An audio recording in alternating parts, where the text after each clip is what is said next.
Alright, yep, we're gonna open a public hearing for a Whitener subdivision. And it's a public hearing, my name's William Wood, and I'll be chairing the hearing. This hearing is being recorded and live streamed, so everything you say, is recorded, and it's gonna start, the clock says 7:15, but I don't know if that's accurate. I had 7:10.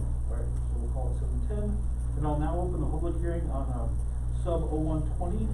The applicant has requested a subdivision of one legal lot into, 50 legal lots of assessors, and the map reference is before you. The resulting subdivision will create 46 lots of single-family dwellings and set aside 4 lots for open space. Do any of the planning commission members wish to abstain or declare a conflict of interest or report any ex parte contact on this matter? No. Good, we're good. So, alright, so, just as a rule, the planning commission must disclose any ex parte contact or conflicts of interest and allow any person to challenge the decision maker for bias. A conflict of interest involves a situation where the decision maker, his or her family or business would financially benefit or suffer from the decision. Any ex parte contact is a communication to the decision maker. That includes substantive issues, that also occurs outside of the public venue. Does any person wish to challenge the impartiality of the hearing officials or the jurisdiction of the hearing official to hear this matter? I think we're good. So, the hearing will be conducted in accordance with the City Covered Code and state law. And this law requires me to tell you a number of things. The application, substantive criteria that apply to the application are contained in the written staff report and will be identified and discussed in the oral staff report. Your testimony, arguments, and evidence must be directed towards these criteria or other criteria in the comprehensive plan or development code that you believe apply to the application. Failure to raise an issue accompanied by statements of evidence sufficient to afford the decision maker or other people in a court. One second. I apologize.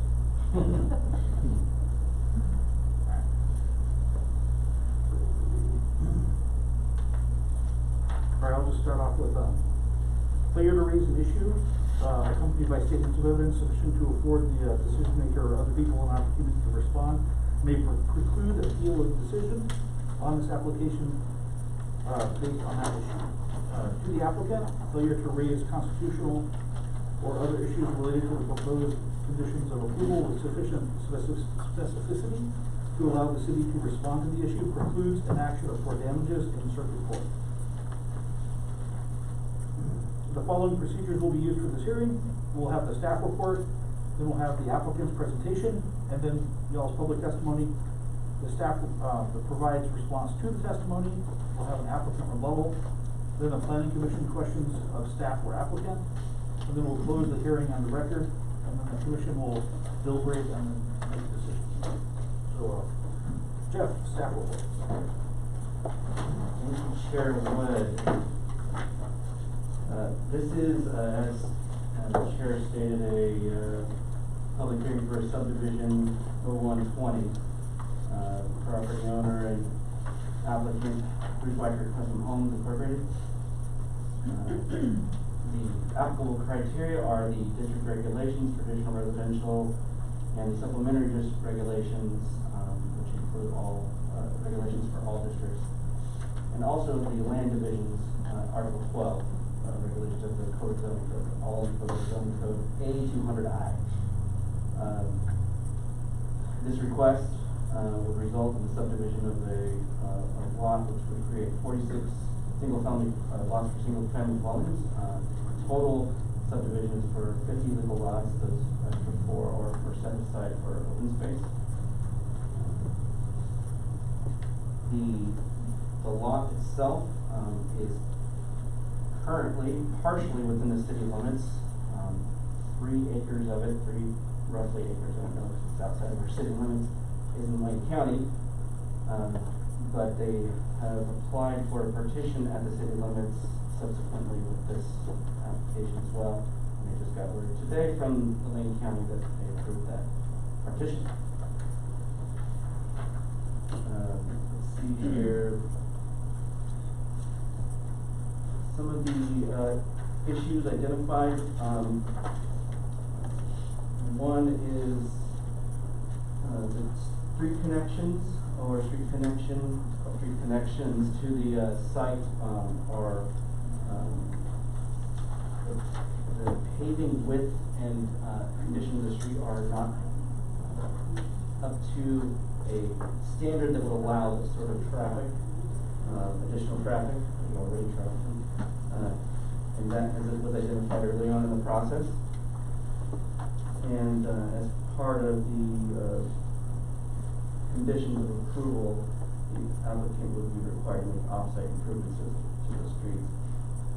Also, one issue identified is sight lines, and that has to do with a couple of the corners that were proposed in the subdivision, and that will be a condition related to a no-build on those corners, so there's plenty of safety, vision clearance.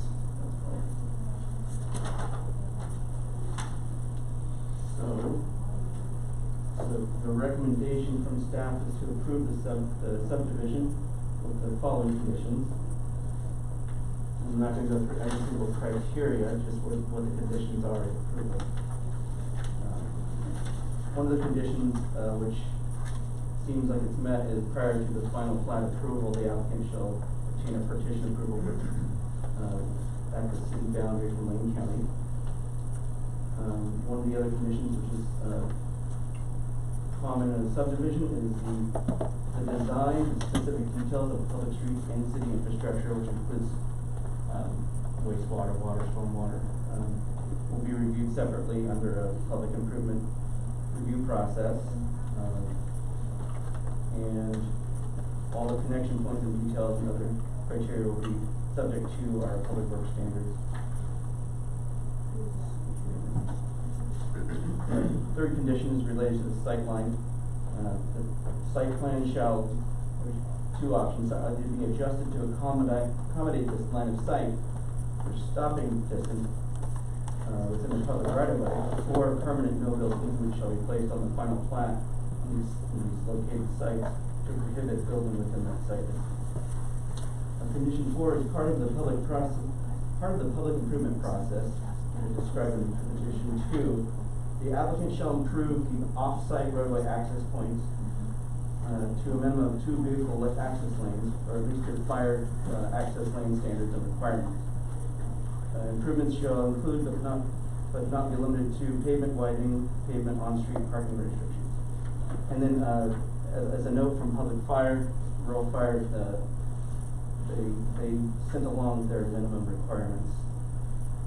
Street improvements as part of the new subdivision or adjacent street connections shall be a minimum of 20 feet unobstructed, 16 feet of travel surface, and 13 feet 6-inch vertical clearance.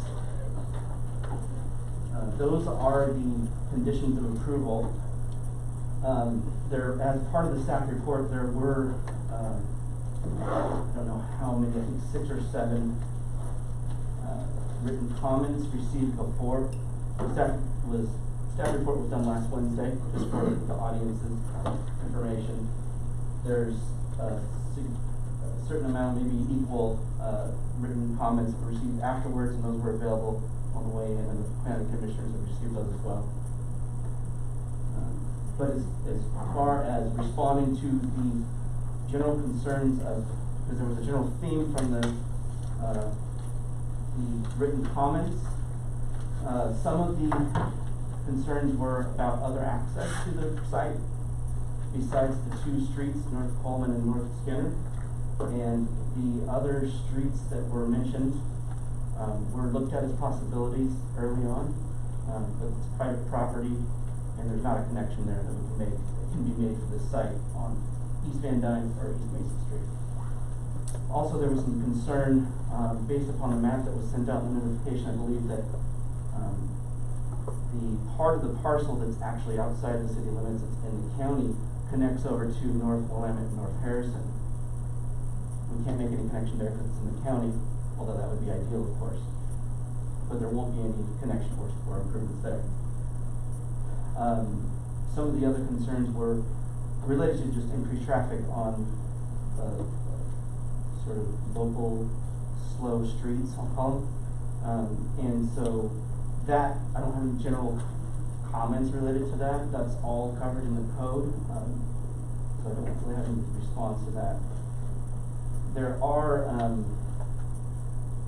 some written comments that came in afterwards that aren't part of this staff report or response. Although I've had a little bit of time to see them, I don't have specific comments in response to those written testimony. I do have some notes from one of the written comments that was received today, but that will be, that's not part of the staff report. That will be during deliberation and after, they'll be included in public comment time, so that's exactly right. Excuse me, Chair. The people that are trying to watch the live stream are having a hard time hearing, so if you are speaking, please speak up. Don't worry about being too loud, speak up, because they're having a hard time. So next is the applicant presentation. Do you want to use the microphone or do you want to use your? I think I can talk louder. Okay. Do we stand at a certain place or we just? From your seat. Okay. My name is Derek Westover. I'm from Bruce Spiker, Homes. And first of all, we just wanted to introduce ourselves. We've been building homes in Lake County for at least 25 years now. Built many homes here. We've tried to always be good neighbors in our subdivisions, and we build a quality product. I'm sure some of you are familiar with our construction, and we've worked hard on this project. We met with the parks people. We've met with Jeff several times back and forth. We've been working with the county. We just got approval for our partition today. They're due to the current circumstances, it took them a little bit longer. We expected to have that before, but we do have that approval now, so we can split that lot into the city code. That was one of the concerns. So we really think that we've met all the applicable codes, and I think that Jeff's report stands on its own, and if you have any questions at some point, we have the answer. Thank you. So, after the applicant presentation, we'll start with public testimony. So the first person on our list is I apologize if I mispronounce your name, it's Baron Weisbord. Marty Weisbord. Hi. This is Annalee Fuentes. We live on the corner of Diamond and Locust. And my concern, I wrote a letter, it's in your packet if you want to read along. I'm going to underscore those points quickly and then kind of rear up and have an overview. From what I did is out of the Jones response, the narrative response to the code in the Weicker plan, there are certain things I took issue. I know the staff has recommended approval of this, and that means to me that it must be technically legal, but I disagree with certain things. The code, it says that you need to encourage efficient use of full utilization of urban services and transportation options, and also to promote the general welfare through orderly and efficient urbanization.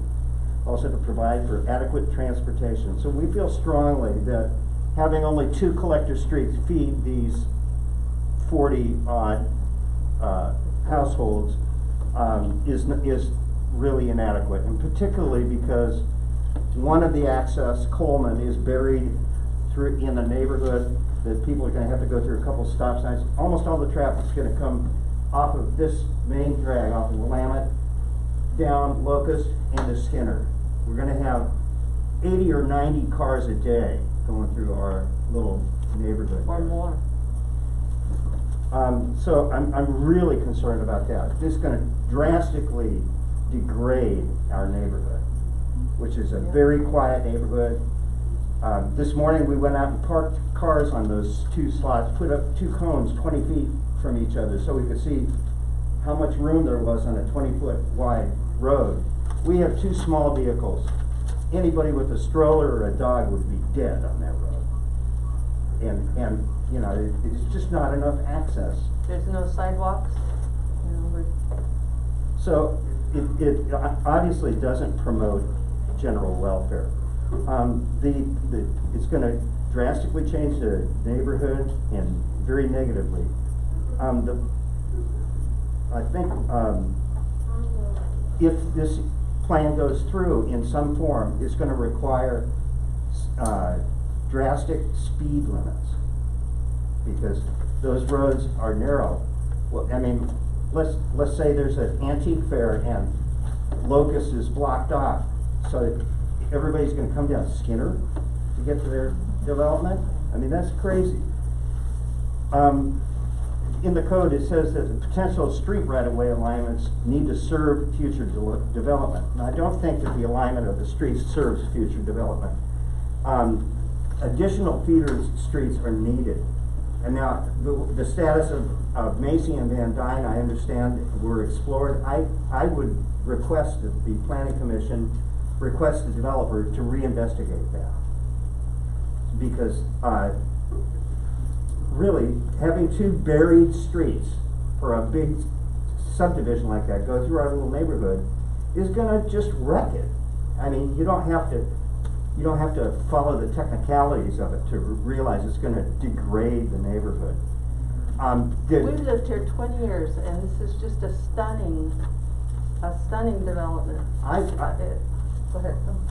Also, I understand that the dogleg off of North Willamette on the north end of that parcel 2 is not within the urban growth boundary now, but I would recommend also that the council consider delaying this development until that can be used, so that the traffic can be distributed equitably through the town. Part of what makes this town a little town is the way the streets are. The way you can walk and ride your bike and walk your dog. If we've got 80 or 90 cars going around on Locust on the north side of the park a day, that street doesn't even have sidewalks. People walk that park day and night. I mean, it's not orderly. So, I think it would really degrade the park as a pedestrian facility, and that's like the centerpiece of the whole town. So I request that the Planning Commission delay this until a better solution can be come up with. As if it's done this way, it is going to degrade the quality of life of the people who are already here. We're here. We shouldn't have to live with the vision of a developer. We have our own town. And I think that we should take a stand to keep it the way we want it.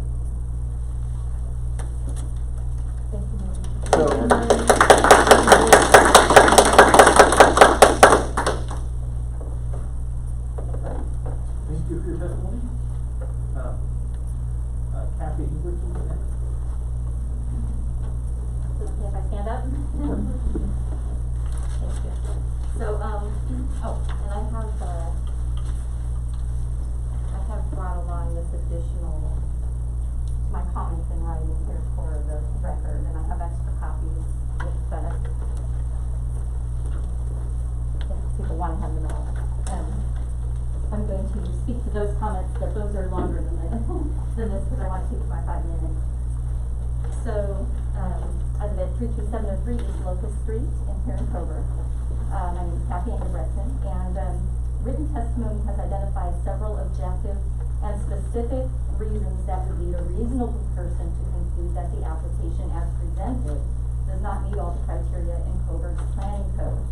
I'm not going to get into a lot of the technical parts of the planning code, because the other written testimony I've given has already pointed out the pieces of the code which I feel could be interpreted by a reasonable person to not be met. But I'm going to just talk more generally now. So as such, the options are to deny the application or apply conditions that will bring it into compliance. Given the complexity of the issues, it would be both in the city's and the applicant's best interest to keep the public hearing open, giving stakeholders time to digest feedback, brainstorm, and propose alternatives to mitigate the issues. Unlike the other two residential subdivisions that recently were completed in Coburg, which have direct or virtually direct access to arterial streets, in other words, busy through streets, this subdivision can only be accessed from narrow, very low-traffic, narrow residential streets in the historic core of Coburg. That brings a layer of complexity that was not encountered with the other two applications and warrants taking the time to deliberate the additional mitigating solutions that could be had. This decision will impact the community decades or even centuries into the future. So it's appropriate to take time now to do the best we can with what we have to work with. The applicant's traffic study points out North Skinner and East Locust are so narrow in parts that when oncoming cars approach one another, one has to pull over to let the other one go by. This works okay for a few homes, but how can that be considered adequate to accommodate 39 or 40 new homes? Does the applicant feel their customers will be satisfied with that arrangement?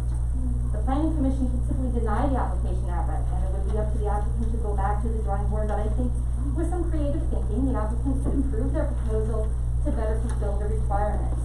Here are just a few examples of actions that might mitigate the issues that have been raised by the public. Why not try a little harder to acquire the right of way for either West Van Dyne or Macy or both? Maybe the property's owner's answer was no at first, but how about make a sweetened offer? The owners might start to imagine how nice it would be to use those funds to a home improvement or build a fence. Or how about a land swap? Maybe they'd like a bigger garden or more parking. If a street is out of the question, how about a path for pedestrians, bikes? More direct paths for the home buyers, kids to walk to school, and for residents to walk to downtown businesses. This is also one of the very rare circumstances where the city might conclude it's in the best interest of the community as a whole and over the long term to invoke eminent domain to acquire one or more rights of way at a reasonable market value. What about all the added traffic during the development phase from construction equipment and workers? The equipment recently knocked down the stop sign on Locust and Skinner due to the narrow sharp turn. The northernmost edge of the applicant's property, the portion outside the city limits, provides another alternative for additional vehicle access to the property via both North Willamette and North Harrison Streets. Would the applicant agree to, or can the city require the applicant to construct a private access driveway along the north boundary to carry some of the construction traffic or home or homeowner traffic or home buyer traffic to the subdivision? If so, it should include provision that the land transitions from the county to the city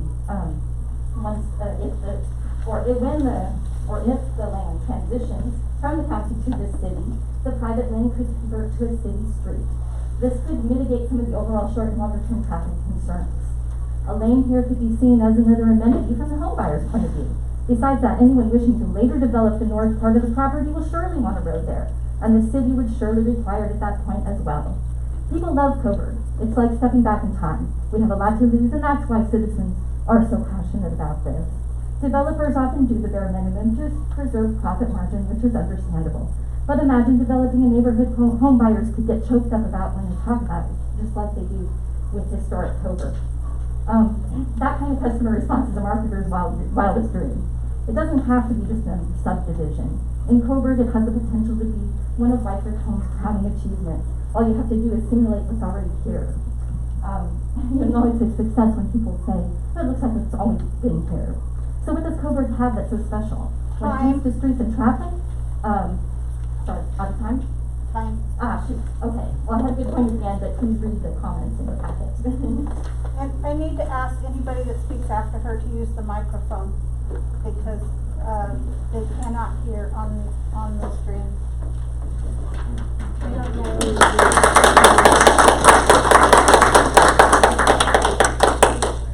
Next testimony is Michelle Chadwick.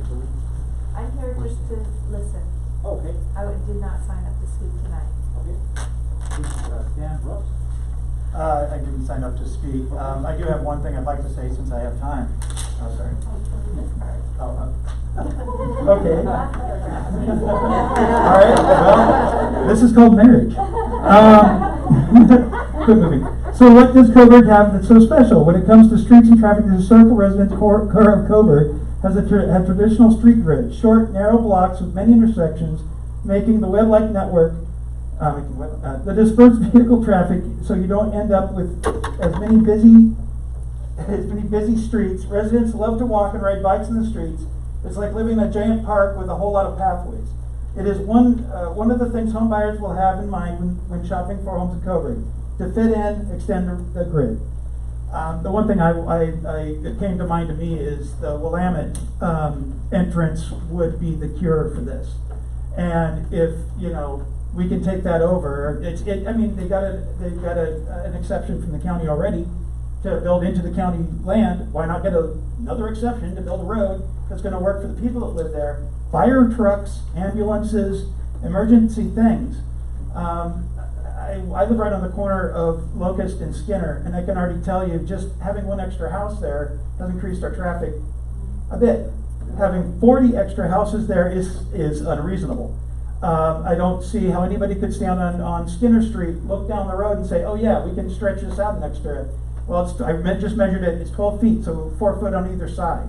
And not have that go into people's garages, fences, landscaping.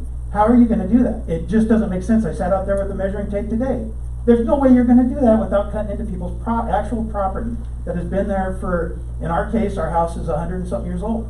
So, I mean, it doesn't make any sense to take a neighborhood that's full of people walking with their kids and their dogs, and drive all this traffic right by the park. I mean, the first person that gets ran over there, it's gonna be a big deal. And they're gonna be looking. They're gonna be saying, hey, who okayed this? Who said this was okay? I mean, there's little kids running across the street into the park all the time. I watch it. I sit on my front porch and watch it. And those little kids are gonna get run over by the first yahoo that comes in, and buys a chunk of property because he's gonna flip it. He doesn't care. He's going 40 through there. We see it all the time. We live there. We see it all the time, and it's construction workers mostly. But when that comes to pass, or if it comes to pass, that's something you're gonna want to really consider, because that's a legacy you're leaving. Did our park get ruined? Is it just somewhere that sits there and gets mowed twice a week? Will people still be able to use it? Will Coburg still be Coburg? I mean, I don't want to. I'm a firm believer in property rights, but you're now affecting mine, and that's why I'm a little bit worked up about it. That's why I actually came to City Hall for once. But that's really all I had to say on the matter. It's a safety concern. There's no way you can expand that road wide enough and no off-street parking. There's at least 4 or 5 guys that park right to the edge of the road. What are they going to do with all their cars? Sell their cars to make room for somebody else's property?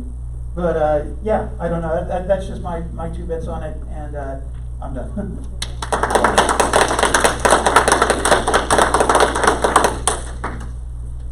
Next is Bill McDonald.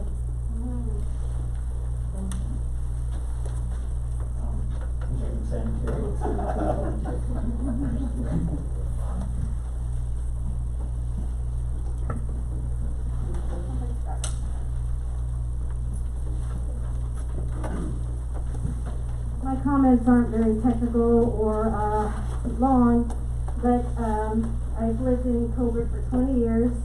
I have my properties on Locust, on the corner, 32673 East Locust.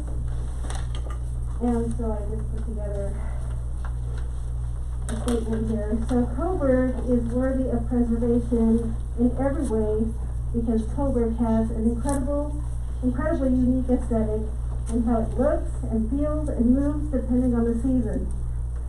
There are dozens of families that live here, including mine, who cherish the small town feel, the safety we feel, and the activities we have cultivated over the years. Holidays, parades, and a good number of yearly events has created a strong sense of who we are as a community.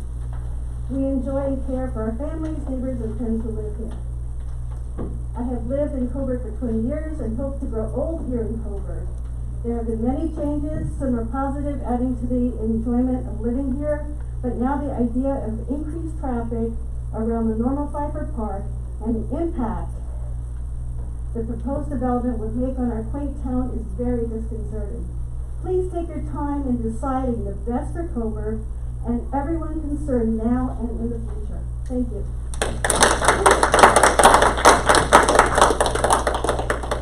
Next up is Tyson Kidder.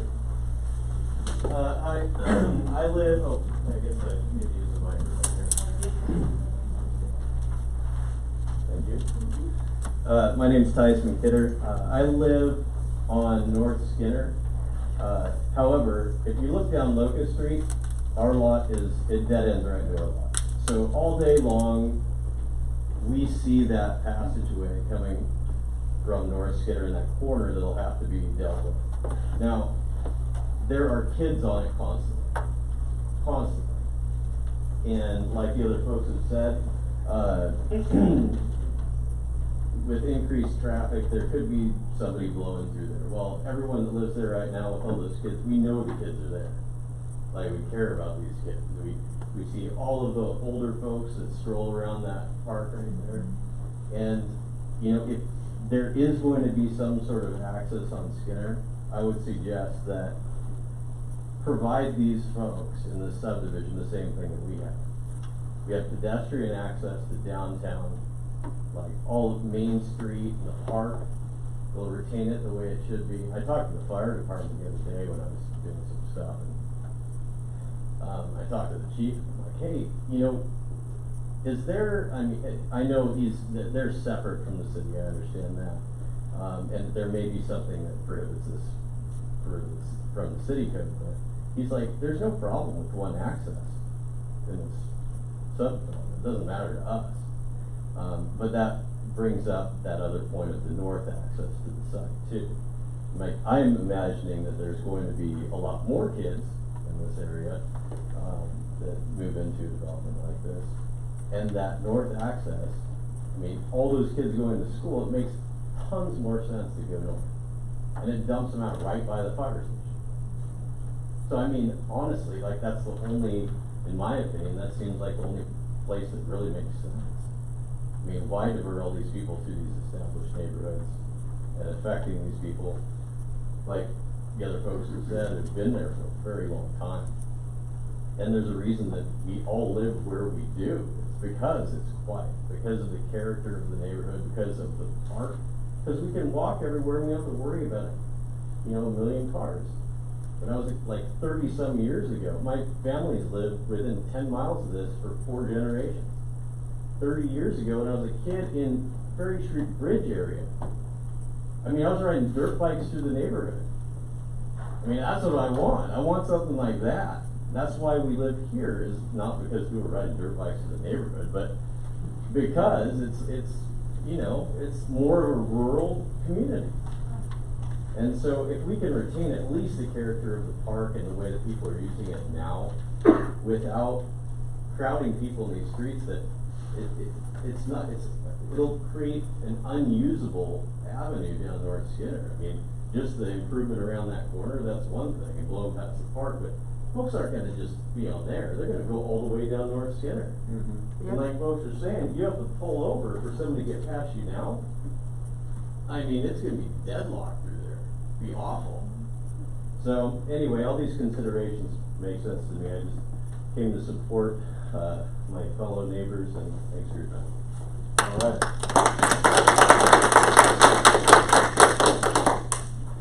And it's Elizabeth. Elizabeth Kidder. Is that on? Oh, it's been on. Elizabeth Kidder. I also live at the corner of North Skinner and East Locust, and my greatest concern is safety. As a mom, I see the kids coming and going. I see the soccer practice of kindergartners out in that park, and my greatest concern is for the safety of the residents who use the park and the kids that play in that park, and the lives that could potentially be impacted if this were to go through the East Locust thoroughfare. That's the one thing that we can't replace, is the life of a child or a person that is enjoying our town as it's meant to be enjoyed. So I just wanted to voice the safety concern, and thank you for your time.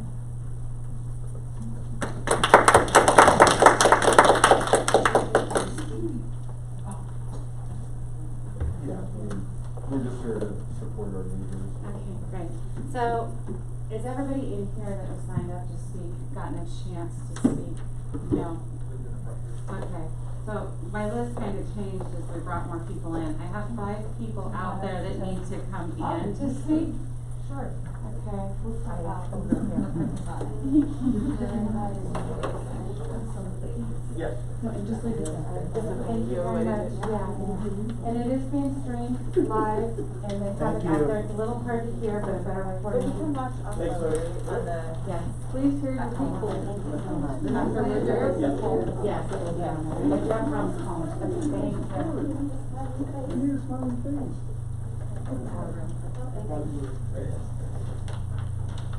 Mom, go ahead. We're gonna speak to you. Please support. Okay. You'll be able to hear me out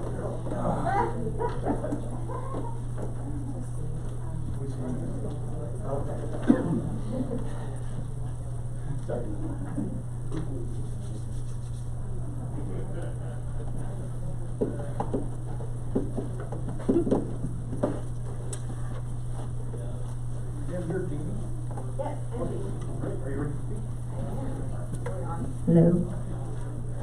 Hi, my name is Jamie Parker. My husband's got utilities put outside, but we live at 91180 North Home. We're one house away from the field that's gonna be developed. We bought our house in May 2017, and we moved up to Eugene from Saugus, California, so we're not locals like most of our neighbors are. We wanted to be closer to family, to give our son more open space to grow up in, to enjoy the parks, and then of course to stop my 2-hour commute to work. So, our house has actually gone up in value according to Zillow since we moved in, and we would like that to continue. I think that's amazing, not like LA prices where they go up way more, but still something increasing. We're looking forward to having new best friends for our son to play with, having new neighbors and more people for us to go bike rides with, and then both my husband and I grew up in really amazing subdivisions down in Saugus and Simi Valley, so we support a healthy new supply of homes for our area. We know there's a shortage of housing, and we definitely want to see something amazing come into our neighborhood. So we might have that, a different perspective than a lot of people that already live here. But one thing we can't support is a poorly planned street and traffic plan. So I just wanted to touch on the item in the Wells testimony, opposed to the proposal. The proposed street layout does not comply with street connectivity standards. So we can't support 2 egress roads on Skinner and Coleman that are, they're substandard, everyone has talked about it, how you would have to have one car pull over to get the other car to come out right now. It's just, it's a conflict of, with the street parking, there's not parking for anyone to even, if you have one car parked, another car has to completely go around, then you can't have 2 cars pass in at the same time. So we think there should be additional connecting streets on Van Dunn Macy or Willem and Harrison, or an additional northern egress road in the area that's not currently part of the boundary. We probably agree with most of the people that a northern road through the school, like coming down Willamette would probably be the best option. And then, having that property on Macy and Van Dunn would create additional roads and walking areas. So I also think a traffic study should be done on the impact of cars on Pearl and Coleman, because the increase in cars during rush hour for people leaving to work needs to be considered. I always have to wait like 5-10 minutes just to turn back onto Pearl to get out to the freeway. And that's just because of all the traffic on Pearl with all the gravel trucks that are using it as their main road. So, we need to figure out if that's gonna, if everyone's going down Coleman or down Skinner, they're gonna have that problem turning on Pearl. Whereas if they add either Northern Road or the Willamette or, the Van Dunn Macy might help alleviate that a little bit. So, the city must develop a street network that evenly distributes the traffic throughout the community, lessening traffic impacts on residential streets, and identifying a system of arterials for moving people, goods, and services safely and efficiently. So, it's one of the policies, I guess, in there. And then as the plan is currently drafted, we have to request the city deny the proposal and send it back to developers to revise it to include proper traffic and flow to account for the future of the city of Coburg. That's it. Thank you.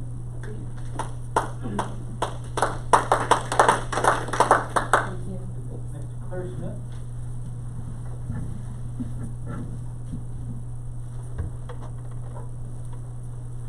My name is Claire Smith. I live on Thomas Street in Coburg, and I'm here on behalf of the Park and Tree Committee. We are concerned with the recreational space set aside for this development. The staff report on page 25, item 19A states, within or adjacent to a subdivision of land into 10 or more lots, a parcel of land not less than 6% of the gross area of the subdivision shall be set aside and dedicated to the public by the subdivider. The parcel shall be approved by the Planning Commission as a suitable and adaptable for park and recreation use. In the event no such area is suitable for park and rec purposes, or for a subdivision of land into less than 10 lots, the subdivider shall, in lieu of setting aside land, pay into public land acquisition fund a sum of money equal to 1% of the gross sale price of each lot in the subdivision, which sum of money shall be paid at the time each lot is developed or sold, whichever occurs first. The drainage studies states on page 1, under site characteristics, the site is an open field and consists of about 10.9 acres. Finding by planning is that 41,345 square feet exceeds the criteria for open space and that the standards have been met. This does not meet the criteria for recreational use. 6% of 471,754 square feet is about 28,305 square feet that should be recreational. There appears to be only 12,879 square feet of usable space. Parcels C and B are clearly labeled as bioswale. Stormwater space is a completely separate requirement and should not be considered recreational. Item 19, page 25, clearly states the parcel shall be approved by Planning Commission as being suitable and adaptable for recreational use. Staff has done their job. Fortunately, we have a Planning Commission to advocate for the citizens of the community, as stated on page 25, item 19A. We look forward to your discussion on either how to make a bioswale usable for recreation or a lot more usable space. Land acquisition funds are also an option, but we would prefer the recreational space. Thank you. Next up is Thomas Beatty. Excuse me? Thomas Beatty. I yield to Claire and. Okay. So did Lana Meston?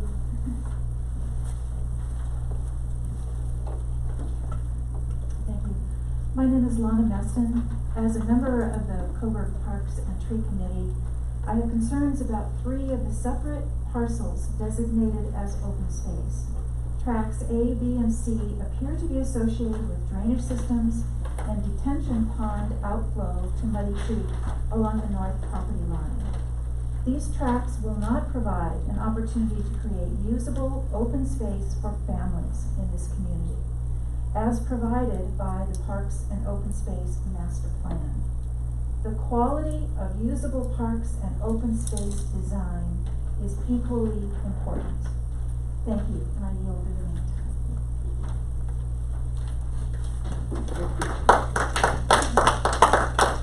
Scott Parker. That's my husband. Oh, okay. He's dead. Right, next is Gail Cash.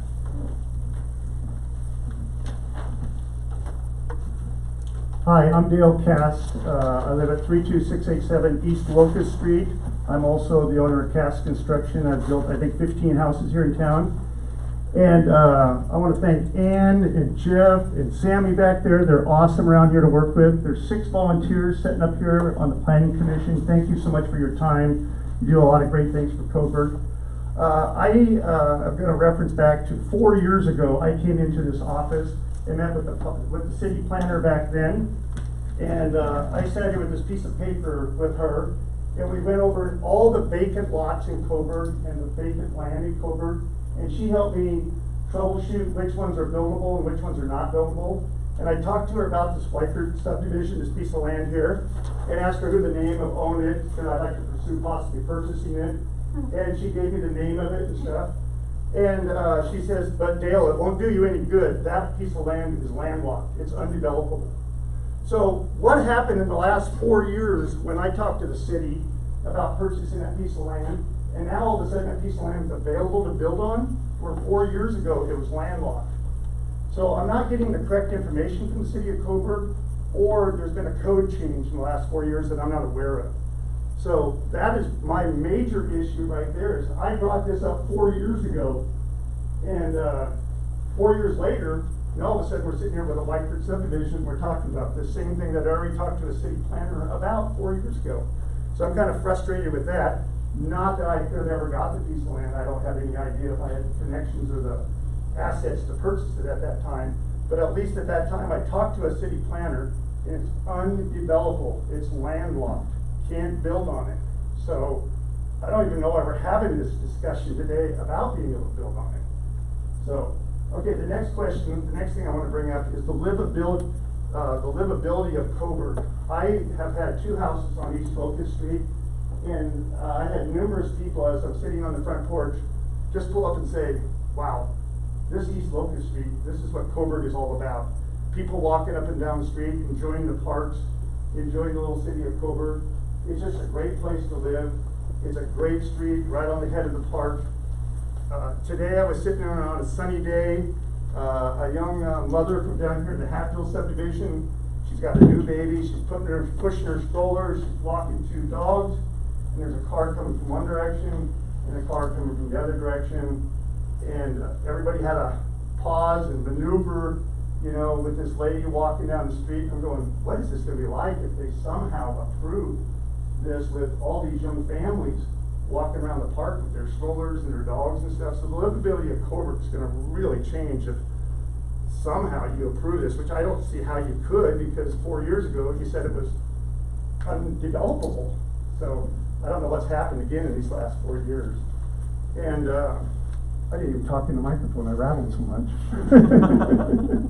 I get worked up sometimes. Again, I love Coburg. I really appreciate you guys volunteering your time. You're gonna have to take a real serious look at this. My name's attached to a couple letters here. I'm not gonna talk about code issues, but those letters are addressed from some other planners that are professional planners that have addressed the concerns on this. We got the tree committee addressing concerns. But again, my biggest concern is, how did this get approved 4 years later that we're even discussing it? So thank you very much for your time. I love Coburg. I think this is a great place to live.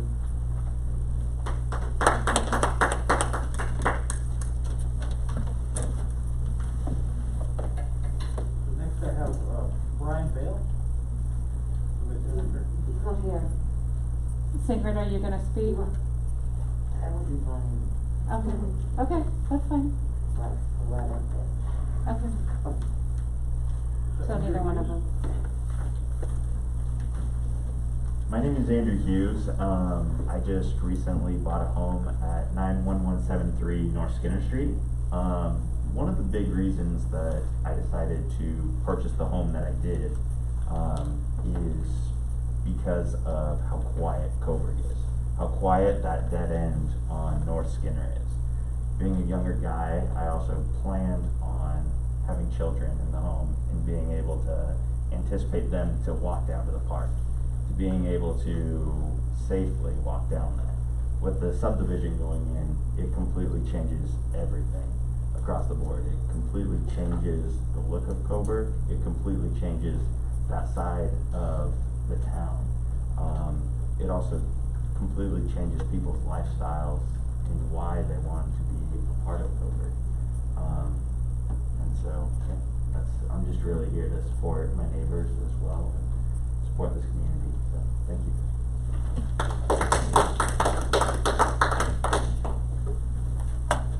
I have no other names for public testimony. No, there's 4 written testimonies that came in after the packets that need to go onto the record. Okay.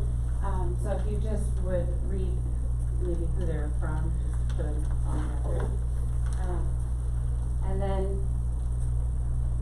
sorry, did anybody else join us on the phone? Teresa? So Teresa Bishop was going to testify on the phone, but apparently not there. She might just be muted. Teresa, are you on the phone? Paul and Ann, can you guys hear me? Yes. Thank you. she's pretty she's been a conference. Teresa had a conflict and she didn't know when she would be able to drop. Yeah, that's why I got her last, so we tried. So all the commissioners have, the four letters, it's from Claire Smith. Sorry. Yeah. The commissioners have the four letters, one from Claire Smith, one from Mr. Hogan. The other one from, Kathy Gibson, which she's asked about already. The next one is, Ann Heath. I believe we also have the, see, that's, the thing from, Alan and Peggy Wells. So that's what I have. Is that consistent with what you have? Yes, there was also,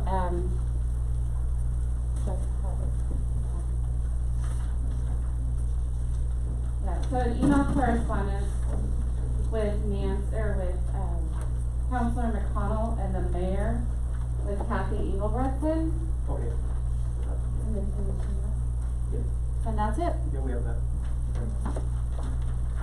Everyone can see that? Good?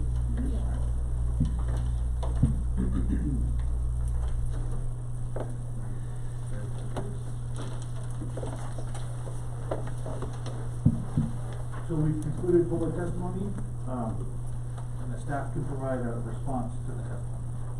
All right. I get to be the code enforcer.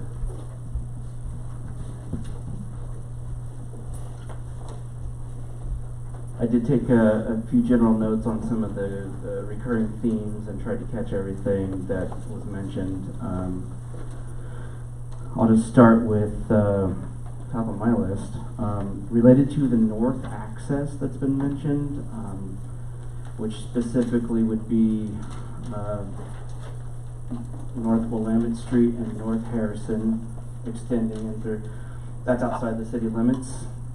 We can't control anything outside the city limits at this, ever.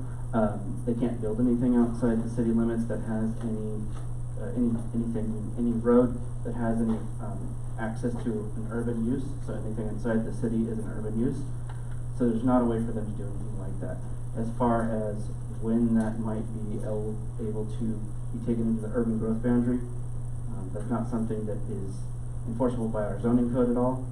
That is something that the city may expand when they have the permission to do it and right and responsibility to do it by the state of Oregon. And that is something based upon our population growth forecast. And the next time we're going to be able to review that is next year. And so, yes, it could expand someday, and yes, it could include that area, but that is not something that is enforceable on the zoning code, especially for requirements for subdivision. But it could materialize someday. That's just what I'm trying to say. Related to Van Dyne and Macy, there's private property in between those streets and the subject property that we can't force them to sell. There's not a technical and code-related reason to require them to do that. So although that was explored, there's not a requirement for them to do that. Related to the general zoning of this property in general, it has been zoned traditional residential and traditional medium residential for part of it for at least 15 to 20 years. So it's been, I guess, eligible to develop in this way for a very, very long time. And so that's sort of a reminder that City Council made this decision years and years and years ago to make this possible. The street standards and sort of safety considerations related to locust are obviously a very valid concern. It is the opinion of many loud voices at many city council meetings to not have sidewalks in the city, and we're hearing the exact opposite from a lot of people here. So that would be interesting. I'd like you guys to speak up if you have that opinion, because there's a very loud, maybe minority that is speaking to never have sidewalks in Coburg ever. But street standards are something that can change with the right kind of process. I'm not saying they will, that's just something they can. But in the requirements for zoning, in our zoning code related to a subdivision, that's not something that can be enforced in this situation. Related to park space, parks and open space that was brought up,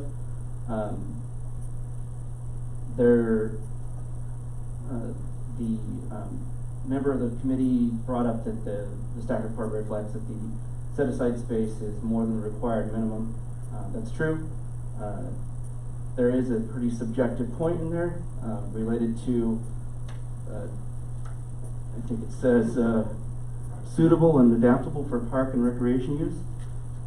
Those are very broad terms, and so since they're very broad terms, that's why it's been met.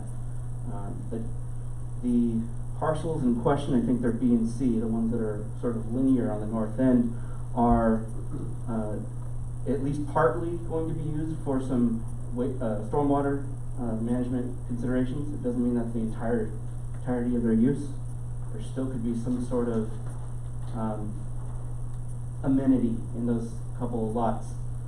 But for sure the other two lots, A and D, that are part of the open space are bigger and more adaptable. Addressing one of the last comments related to why this is being developed now, not 4 years ago, and it being landlocked. That's something I heard when I first got here too. I think that was an opinion that was incorrect, and I'm sorry about that. That was an opinion that was incorrect. It's possible that a further investigation by a traffic engineer or whatever at that time would have resulted in a similar outcome to now, but that's neither here nor there at that time. But that landlocked would mean that it wasn't developable at all. There's no, at least in my opinion, there's no access to it at all. That exists for other lots around the city that are much smaller though. And our engineer, our contract engineer, reviewed the traffic impact analysis that was prepared for the site and agreed with the findings, save for the one sight line condition and comment I made earlier. So that is my response to some of the items that were brought up. There is, I'll go into it now since this is part of the testimony. One of the written pieces of testimony is from Bishop Consulting, Teresa Bishop, and she brought up 4 main points related to why this should not be approved. And I'm going to go through what I think satisfies those 4 points. They're on the front of for you commissioners, the first page. Number 1, the land is in the subdivision is not a legal lot.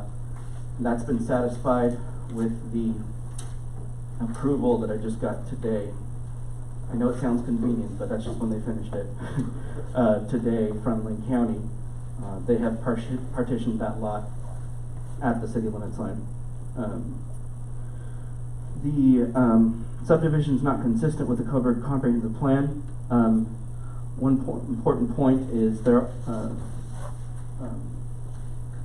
zoning code and other ordinances further define the comprehensive plan. The comprehensive plan is not the standard and code that you have to adhere to. So policies and goals of the comprehensive plan aren't code requirements. They are things that you build your code from. And so the zoning code defines those various policies and goals, and that's what any application addresses. Things like open space requirements.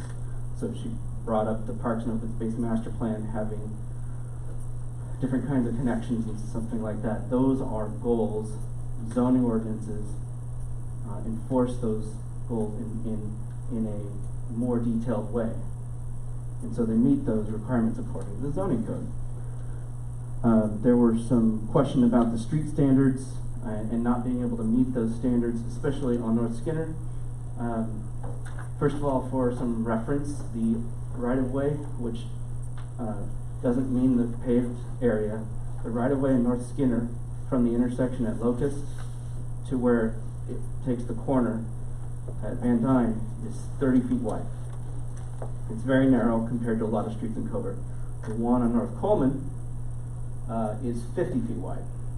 And so that's wider than our minimum is required now, just for some reference. So there was some question about how we could approve this based upon our current standards. And the current standards we have in our code are 45-foot minimum right-of-way with 20 foot of paving, blah, blah, blah. There's all kinds of different details that are in there. Those are for newly created streets, not for existing streets. There are off-site improvements details that are required as part of this subdivision, but it's generally depends on the location. Let's see here. And off-site improvements in excess of what is necessary aren't enforceable because that would be a takings situation where the applicant cannot be required to do more than what is necessary. Let's see here. One of the issues was related to the condition, related to the improvements of those two streets, the off-site streets, and it was vague it was somewhat purposely vague because those are very detailed conversations that engineer and public works has after the fact to actually construct the streets. I have some language that I'm willing to put forth as a more specific condition to satisfy that if that's the case, and I can propose to amend that condition. So if you'll, commissioners, if you take a look at condition number 4, which is, let me find my page here. Page 4.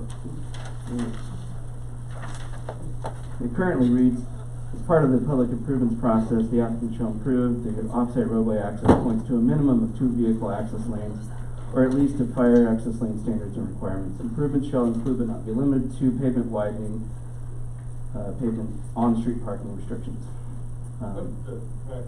What does that mean? What do you mean? What part? Pavement widening, pavement on-street parking restrictions. I'm not sure I understand what that is. I think there's a missing comma or something like that. There's pavement widening would be one part of it, and pavement, and I think maybe pavement's in there twice on accident, and on-street parking restrictions, because that's such a narrow right-of-way there through Skinner. And you're considering on-street parking in the right-of-way? In the right-of-way, yeah. That's all.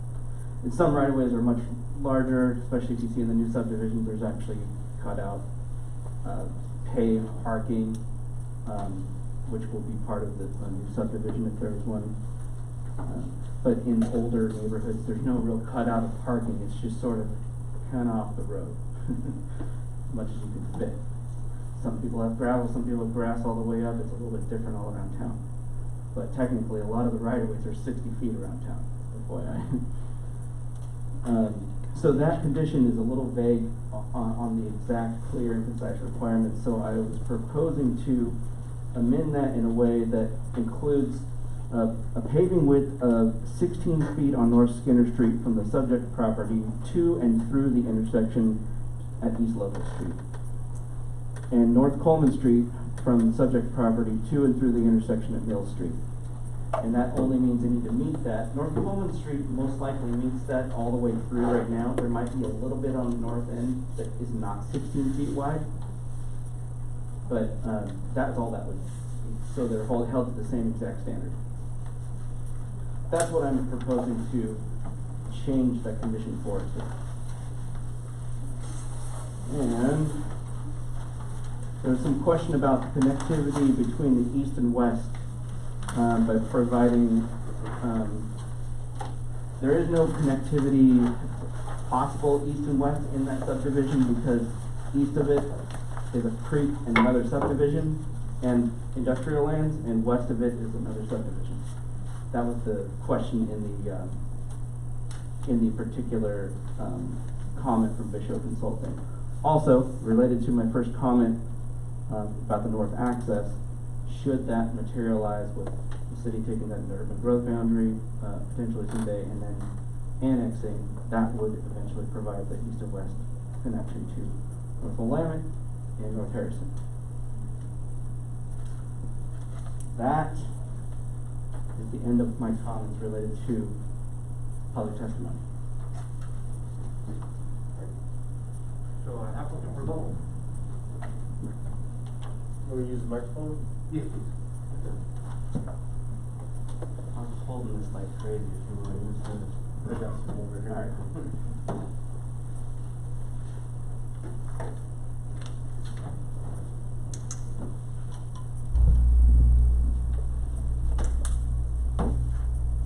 Well, thank you. I can hear from all the public testimonies, there's a lot of people who are unhappy with the traffic, and, you know, we're unhappy with Skinner Street too. We wish that it was 50 foot wide and you had sidewalks and no potholes, but that's not the condition of the city streets there. Some people were talking about widening Skinner Road, and then some people were talking about how they wouldn't want to give up any of their property to do that. So I'm not sure that Skinner could be widened, but that would be a matter for the city of Coburg to do or take up should they want to. We tried to get that northern access that so many people have talked about. The county told us absolutely no way, not going to happen as long as that's outside of the city limits. So we actually wanted to do that and tried to do that, just so everyone's aware. We also looked at Macy Street. Property owners are not interested in giving up that piece of property. Again, that's not to point any fingers, but at some point that might have been kept by the city. At one time, I believe they could have had it, but it was sold. That would have been a good piece to keep for connectivity, but we're unable to acquire that.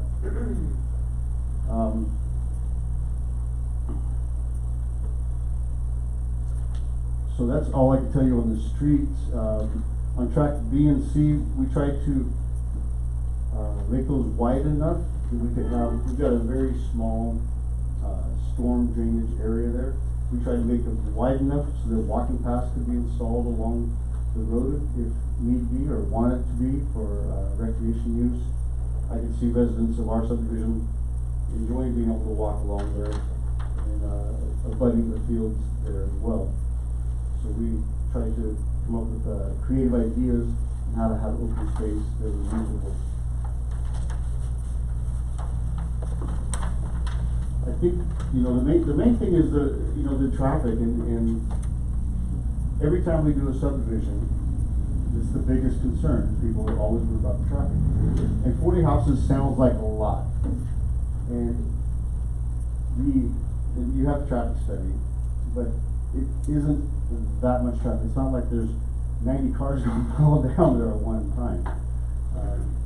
So that's always the biggest concern, and we try to show that it's not going to be horrible, and you know, we're trying to make connections and make it better. But those are our only two choices. We don't have any other connections. This is land that was designated to be developed. We're trying to meet all the codes. The number of lots that we have on there is what is required of us. It's not like we can say we want to take off 15 lots and have less traffic. We can't take one lot off and meet your code. So everything on there is in order to meet the code. I don't know if you have any other questions for me. This time. Okay. We have a whole section for that. Okay, good. So if you're done with your rebuttal, I guess the planning commissioners can question the staff and the applicant. Do we have any, is there any more public comment I asked that we can make a comment? Okay.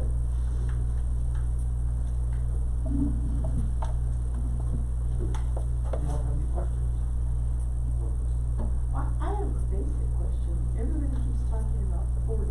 Isn't it 46? That's the number of lots. 46 single family dwelling lots, yes. Yeah. It started out lower, and then Started as out we were looking at 39. the requirements to meet the minimum, they needed to increase their lots to meet our minimums, yes. My question, I don't see up to number 39. That's on this. what it says. Yeah.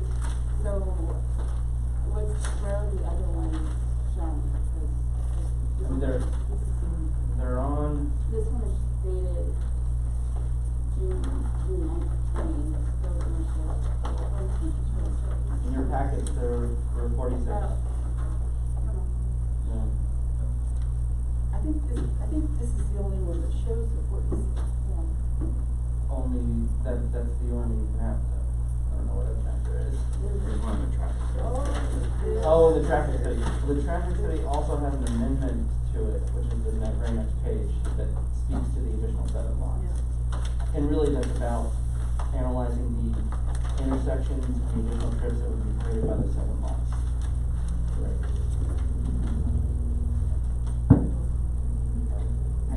I did have a question about the traffic study. Sure. And I was looking at the dates of the actual days that she got numbers for. And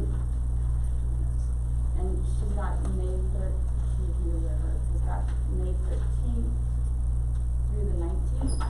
And that was when, there was a lockdown, the schools weren't going. And so I couldn't find exactly where it was going to be accommodated for the difference in the numbers from May when there's no school and everybody's home because of the COVID-19 in school, and what happens when people are actually going to work and going to school. So that's my only concern with this traffic report. Was there like a percentage that was accounted for that increase when people will go back to work? Maybe next year or so.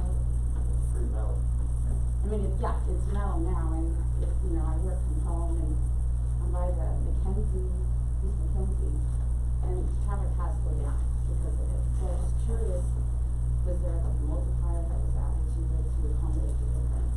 Well, in the traffic study section, page 8, section 4.2, there's a section about volume adjustment. And then based upon the engineer, the traffic, the counts related to the lots that are on those streets, traffic counts will return to be valid for the analysis. And those things get projected into the future because mostly there aren't a lot of existing trips on those streets right now. The counts, even in a slow time, aren't going to be much different overall. It's the future counts that they're accounting for. So that's But actually, Yeah, but it's not still- basing it on what the Correct. what the current count was and then project it forward, given that base data. So if your baseline is higher, then the projection's gonna be higher. Well, Is the point. the projections for the future lots aren't going to have anything to do with the existing counts. They're going to have to do with the trip manuals that are in the international trip generation manual. The current counts are still what exists right now. Right, which They're is, so minimal that there wasn't enough of a variation that the engineer saw to make any sort of adjustment. And our engineer agreed with the findings. Our engineer agreed with the findings. I don't understand the purpose of a traffic impact analysis then. Like, shouldn't the current traffic be the baseline for what you project even with the 46 new homes? Part of it, it's not completely all of it. Okay. This particular one has so little current traffic because of the amount of lots that are there. No matter what It's a time. dead end. Yeah, no matter what time of the, well, no matter what we're going through, I should say, it's the time of year. So the traffic impact analysis takes a look at intersections that could be impacted by the new traffic on top of the existing traffic. That's the gist of the traffic study. Yeah, I get the gist of it, but, I mean, I thought it was a great point, I didn't even think of that, so. Traffic is down, I mean, it's like, nobody's going anywhere. But the amount of trips, even if they were doubled, which would not be any sort of multiplier that it would even apply, would be so minimal still compared to in the rest. thing, can you even use, Skinner during an event? I noticed during the, like, I think it was Golden Years, they closed down Locust. And so Yeah. that whole access would stop during events. Yeah. Okay.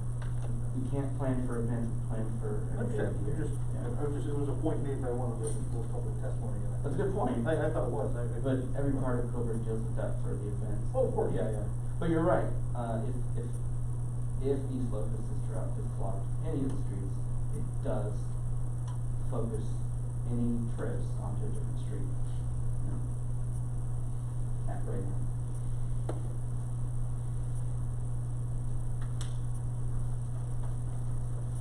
More questions for staff?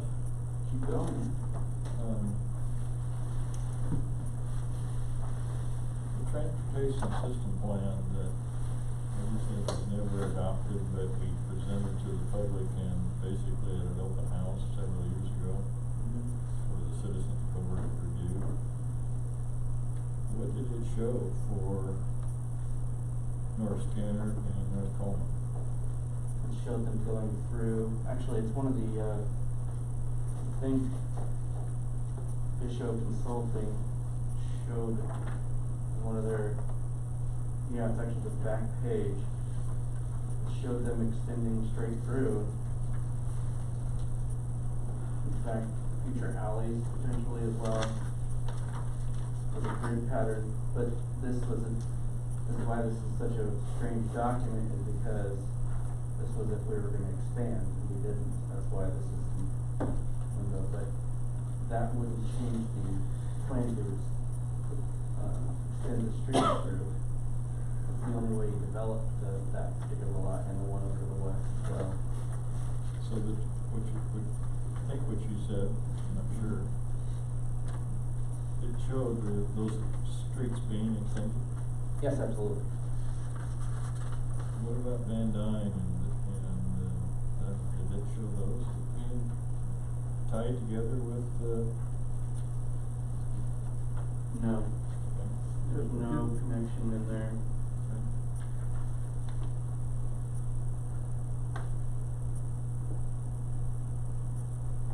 A lot of these maps show goals as well, like the walking paths and things like that, so there's some future potential walking paths and things and connections, but those materialize as possible.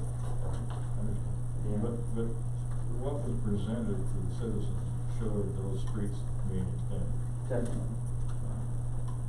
Most likely the older transportation system plan from 1999 also had the exact same layout.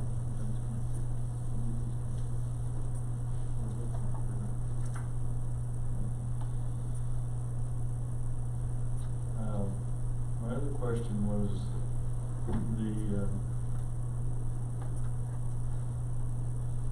one of your conditions here about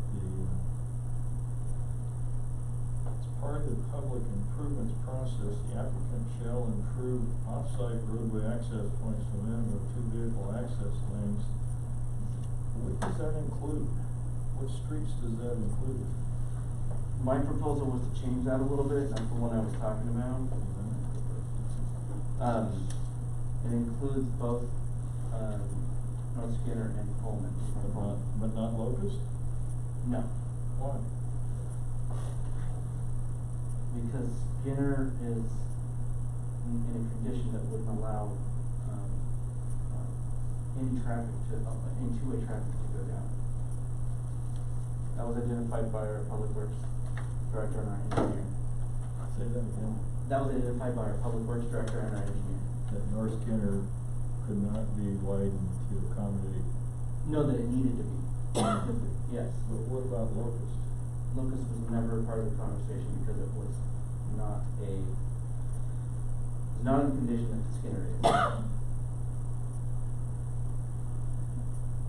Skinner's only, they say 12 feet wide, I've measured less than that actually, in certain spots. So Locust could handle two-way traffic? That's my understanding from our public works and engineer, yes. It's also a 60-foot right of way. So, Unrelated to this, there is a paving project that will be happening. We got federal funding for it. Knock on wood, get gavel down on it next month. In 2 years. That will cover what? It will cover all of our collector streets in the central city. But that's not part of this, that's just sort of information that will be preserved. It won't be built out because we don't want it to be built out.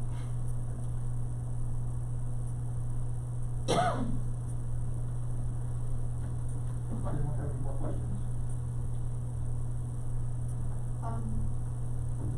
I'm concerned about the parks and open spaces, cause it seems like, basically it's open space. I mean, it doesn't seem very useful. It just is kind of a nod to what we require, rather than, something that could actually be a park for housing. Right. That's a valid concern. That's one of the things I talked about, and then Mr. Williams also addressed. They don't have to be parks, first of all. They don't have to be big enough for parks. Parks and open space. Open spaces are really broad and general terms sometimes, and usable is also very general as well. The applicant brought up the fact that the two kind of narrow parcels that are part of the 4 that are proposed as the third, the north end. Yes, there could be drainage part of that, but there also could be walking paths, and that is a use of any. So we have a park like that in our west side of our town that's a walking path, and the other 2 parcels are the one on the east end is much wider, but it's wide enough to have more than just a walking path, and the one on the west end is basically a blank slate.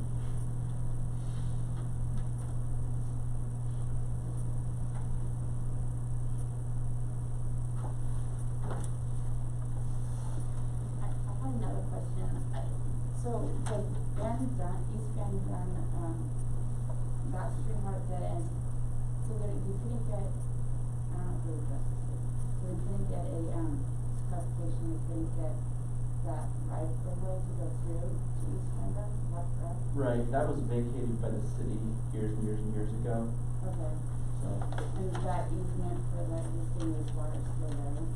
Is it what? I'm sorry. The existing wastewater is still there? It does, yeah. Okay. That's why it was an unfortunate decision by the city years ago to vacate that. Yeah. But it's private property. They absolutely love not having anybody go by their place there. They're definitely not interested. I've talked to them about that many, many, many times.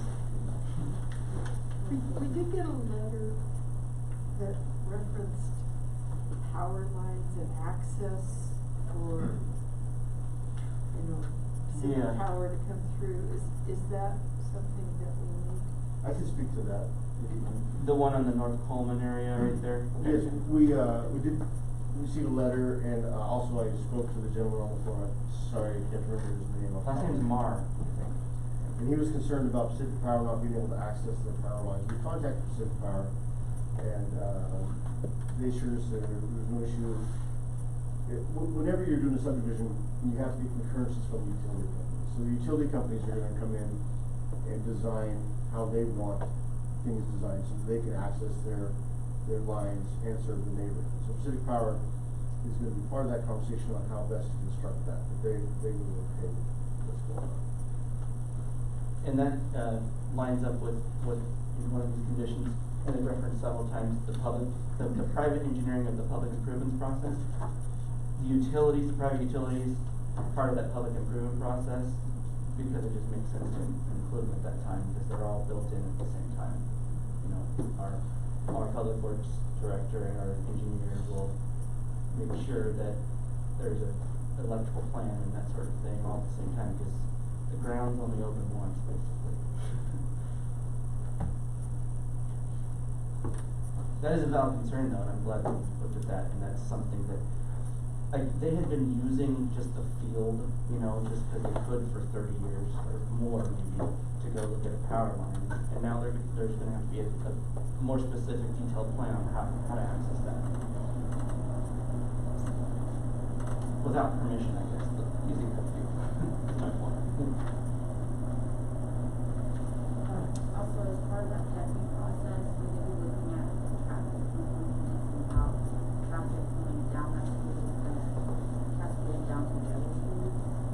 As far as like traffic calming. So traffic calming measures, the one spot I can see a traffic calming idea, and that's not part of the requirements, we don't have any code related to that, is at where the subdivision meets the existing street there on North Skinner, kind of at the Van Dyne. It's not exactly straight lined up, and it would be sort of a chicane kind of thing, and there's a way you can slow people down so they don't just race through that. And that could be part of the process, but yes, that will be based upon what's proposed as those.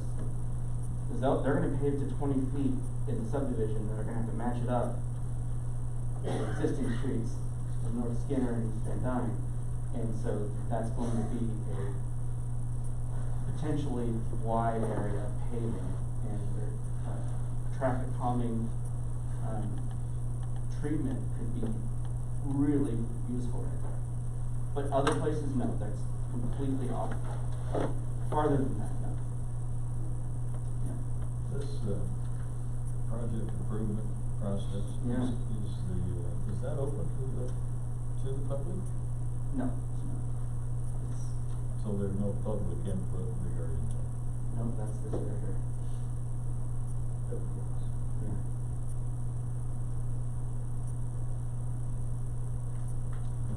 I mean, we have design standards that are adopted by the public, I guess. That was already done. It's like, you do it, you make your standards once, and you don't do it every single time. That's the explanation for that.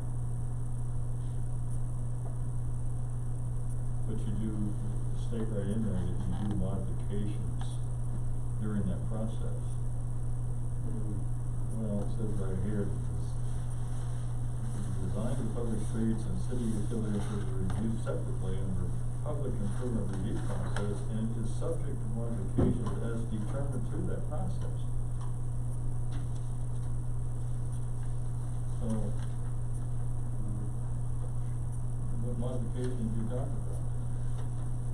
Oh, that really simply means once you start designing the details, and it doesn't exactly line up for every single parking space as laid out, every single edge corner, if something has to be tweaked just to actually lay it out physically, whether it has to do with our stormwater, our wastewater, any sort of infrastructure, those are the sort of modifications I'm talking about. The specific width standards, layouts, and off-site sort of conditions of approval, those don't change. Everything else changes around that.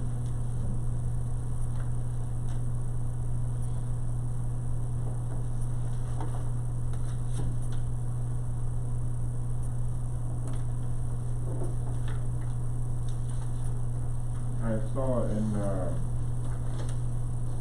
I guess it was this, thing that came in today from Bischoff Consulting. Things to the concern regarding the medium density residential. Yeah. I'm just ignorant on the spot, I guess. I mean, they're talking about a conflict of it being some of these lots having split zoning. Yeah, it's strange, and the lots that are referenced aren't, I don't know where the numbers came from, that's kind of a moot point, I guess. In our zoning, our official zoning map that's adopted, there is a sort of weird, long rectangular shape in the middle of this lot, sort of like middle left, middle west of the lot that is medium residential. It's one of those things that was probably done 15, 20 years ago by computer program, and we had to assign a certain percentage of medium residential somewhere in the city, and you assign the computer program and say, put it somewhere here, and then and it just puts it there, and it became official. So, as part of this process, we had to average that out and figure out how much of the space of this lot was actually medium residential as opposed to the majority of it, which is traditional residential. And so it came up to, you know, gosh, it was only, I don't know, 8% of it, I think. And so it did affect it. In fact, it added probably 5 blocks. Yeah. To the whole thing. Because medium residential is about twice as much density as, a little more than twice as much actually, minimum density as traditional residential.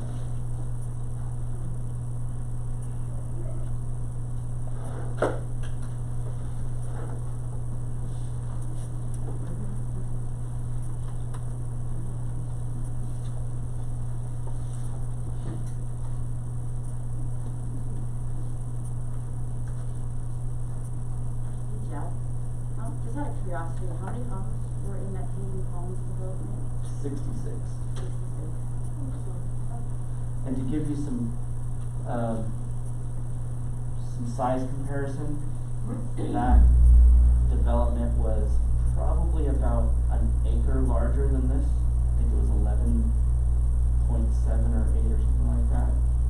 Just to give an idea of size and density. And this is 10.8. Really? Yeah. That is Yeah, well, there was a very specific ordinance that allowed for a much higher density on that lot, so that's why 66 homes were allowed there. Actually, up to 80 homes would have been allowed there. even with the alleys, that's Yeah, yeah. I could have made the lots a lot smaller in places, we didn't. But I mean, that's just market, that sort of thing. What's the market for this one? That'd be an applicant question. Well, we don't know exactly what we're looking. City of Coburg has, very specific design guidelines for their homes as far as where the garage sits and the front walls faces out. So none of our traditional plans are going to fit. We're going to have to work with architects to design new plans for these lots. And I would imagine that we would be 1,800 square feet to 2,400 square foot homes. Would probably be our target there.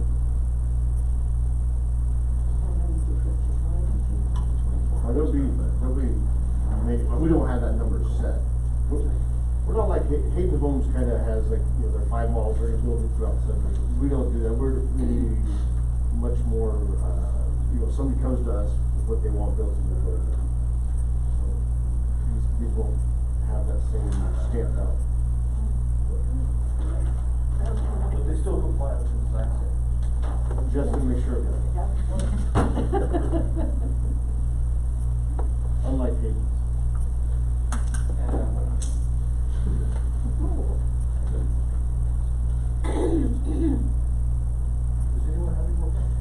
Yeah, why is it so vague at this stage? And maybe this is a question for you, Jeff, and I know there's a lot of specificity around this, but, you know, if we're comparing Hayden, at this stage of the game, there was already designs for the homes, there was a park that was a part of the design, so Yeah. the whole parks and, trees and usable space was all satisfied and everything. Definitely helped answer that.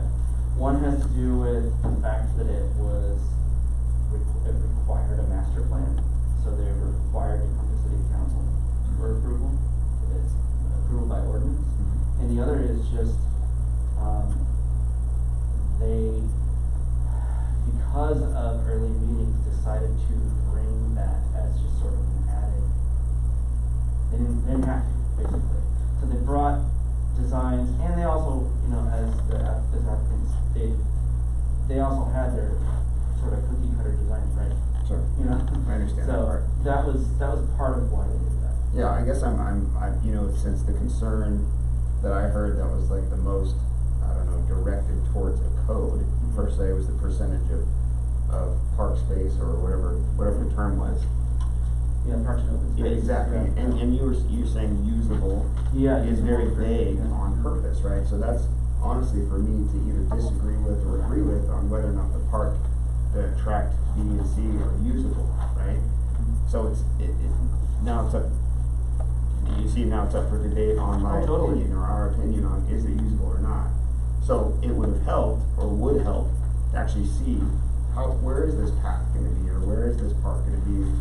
And I know you can't require that, but now it's kind of vague. It's like, I don't know, I don't see that as useful, which means it doesn't meet my thoughts of percentage of open space. What I can say is, I can estimate just because I don't have the exact details, is it about 35 feet wide, the two tracks, if I had to guess? Yes, sir. And so you've worked out some of the standards, I think, probably for the stormwater retention and in the area. How much of that 35 feet is that going to take up? So you can kind of get an idea of how much is left, right? Of half. It shows you on sheet 2. Sheet 2? Sheet 2 will show you. Is it like 8 feet wide or? No, you'll see the contours Okay. of the width on sheet 2. So where would the path be? Get it. Along the road. Along the side of it, along the road. You could also put it at the north end.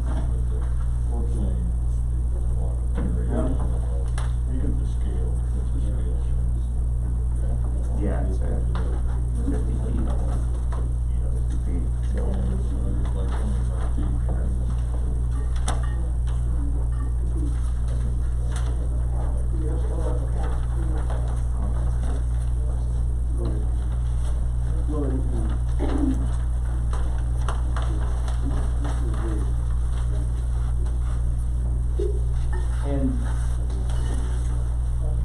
And for some sort of future growth context, should the city be able to expand there, that would make a lot of sense to expand that open space area right in that exact same spot as well. So I can imagine a subdivision someday butting up against that improves and widens, at least in those spots, that open space. That would make a whole lot of sense. Too much. I mean, are we talking to staff? Yeah, I think let's just explain it. If possible, if there's a way we can explain like what you're talking about over there, so we all know. Oh, it's showing you where it is and then the width of it. Okay, yeah. Just want to know. So yeah, it's still sort of staff questions and questions. I don't know what's the next. Staff deliberation, we close the. Well, not yet. Yeah. Yes, we pretty much were asking all of our questions and then Yeah. So still staff questions. after we close the public hearing, and then chat amongst ourselves.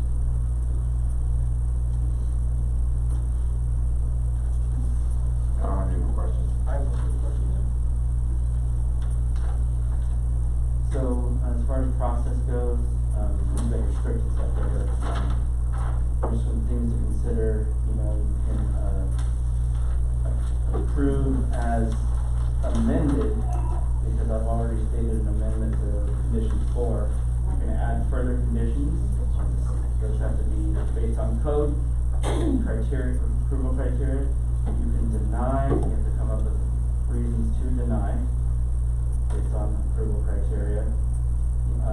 Also, you can, if you think there's more need to extend the public hearing, there's a lot of options. Just want to remind you of that. Well, first we have to close the public hearing. Not yet. Or no, sorry, no, Yeah. yeah. Just for clarification again on the public improvement process. Now, North Skinner and North Coleman are going to be widened to 2 lane. North Coleman quite probably is already, I don't know the exact pavement width on the entire length, Yeah. is most likely already at least 16 feet wide, so it would require It's not. the entire area. Some of it isn't. Right, so the point is, North Skinner will have more improvements on it than North Coleman most likely. But the requirement. North Skinner will be widened to 2 vehicles. To 16 feet, paving width of 16 feet on North Skinner, and this is my recommendation for condition. And this is this is, what, our engineer and, public fire chief, agreed upon. There's a reasonable paving there. Paving width of 16 feet on North Skinner Street from the property to and through the intersection at Locust Street, so it doesn't just all of a sudden choke down. And then on North Coleman Street from the subject property to and through the intersection of Mill Street, which is a longer section, but there's probably not as much improvements needed. As much paving. But that is the plan, yeah. And so the detailed drawing will come in the heavy process will be part of that. Then the off-street parking you're gonna restrict? That's where the because the detailed drawings of that paved section of, North Skinner specifically, because it's only 30 feet from the right of way, I can see there being restricted parking. It might be that the paving is, better designed towards one side of the right of way, that way it would be continuous in parking. Depends on how it lays out. That's why there are details in there. And the But details. 16 feet leaves room. And the details as far as stormwater, that hasn't probably been looked at? Not for those streets, no. Only for the subject property, that's all worked out. Well, maybe not the exact details, but they can agree. And the property owners that are on these two streets, they've been notified that this might occur? Well, through notification of this, process. No, of the fact that the street will be restricting the parking? No. It's public right of way, there wouldn't be any sort of, private property being touched. Well, I understand that, but when people are using currently using that area for parking, and then you come in and say you're gonna stop it, I would think it's, well, I don't wanna be around, okay? Significant impact. I don't think North Coleman, it's 50 feet wide, I don't think there's any issue about parking in that street. Well, I think that's, Wider than our- open for discussion. In that regard. I know that the right of way is there. Yeah. But I'm not so sure that the pavement is there, and I'm not so sure that, there's a few things that, well, it's just not quite as wide as 50 feet. So. Well, I mean, technically, Right. people might not understand that it's. Right. Now, North Skinner is the section which literally touches, I think, 6 properties, one of which the applicant owns. That is the area that I could see. We're gonna have to get creative with the design on where to pave it. First, the priorities would be wide enough pavement, and then the second priority would make sure that there's runoff management, stormwater runoff management, with the idea of designing that around any existing, right-of-way parking.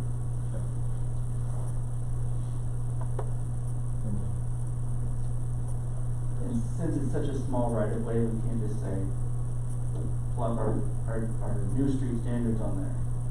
We get really creative. I understand. With Coleman, we can. Jeff, you made a mention earlier when we were all talking about the roads and access and getting more access to it, that really can't come around until we have another UGB conversation, which is, you said, how soon? Next time we'll get any numbers on that, or about a year from now. Yeah. And so the process there would be, we get a favorable, I'll call it favorable, which just means we're able to expand, favorable forecast for our population growth. And if we do, then city council would have to make a decision to explore an expansion.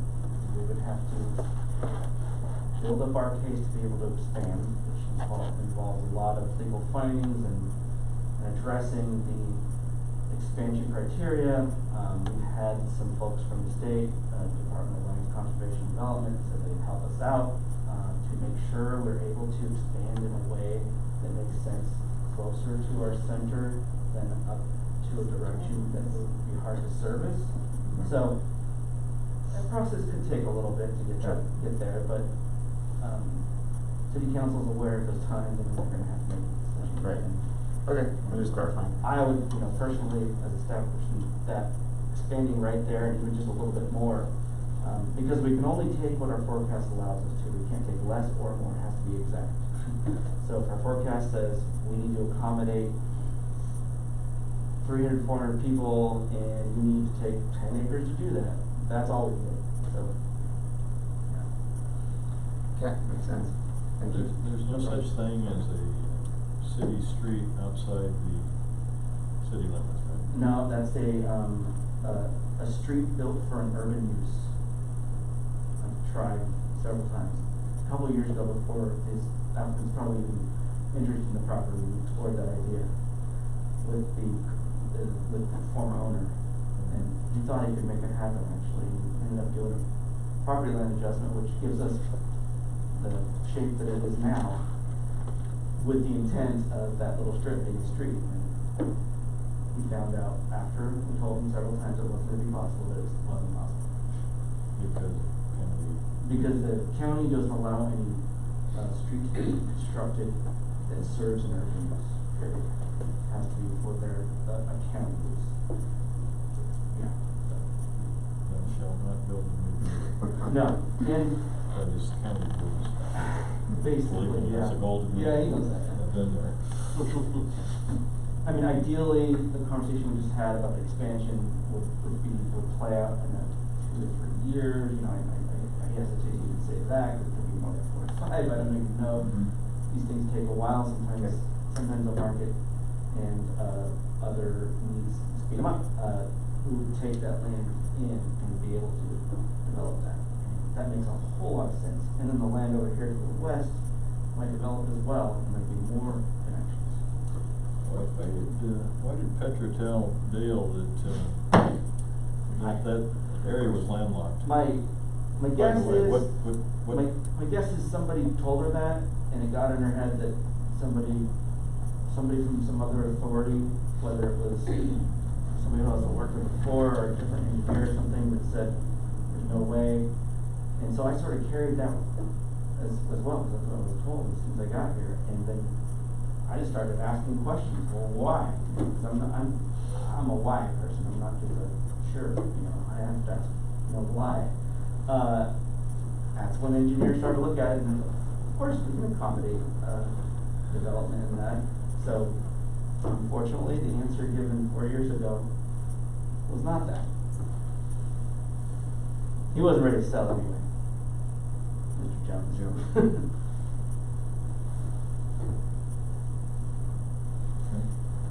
Anybody on the phone? Is there anybody on the phone Questions? with questions?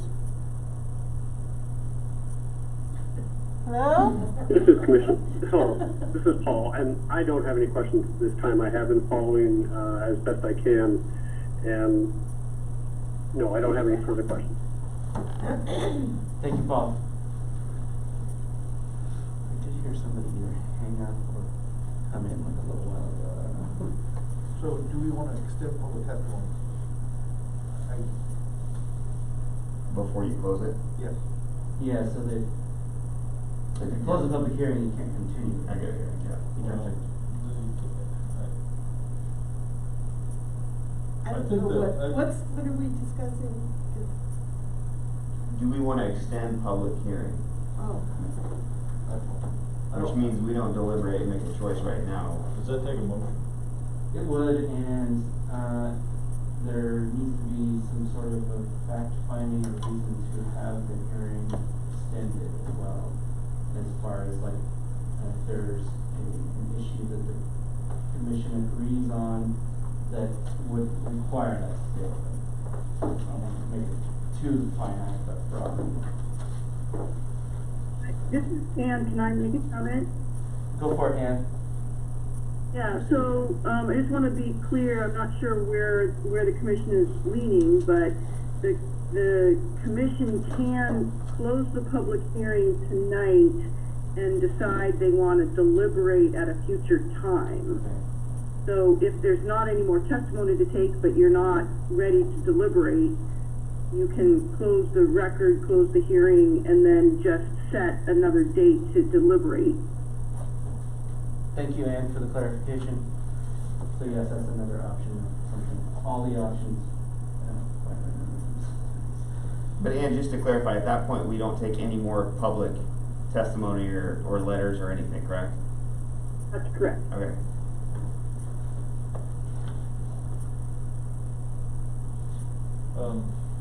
Here's my concern, by closing it.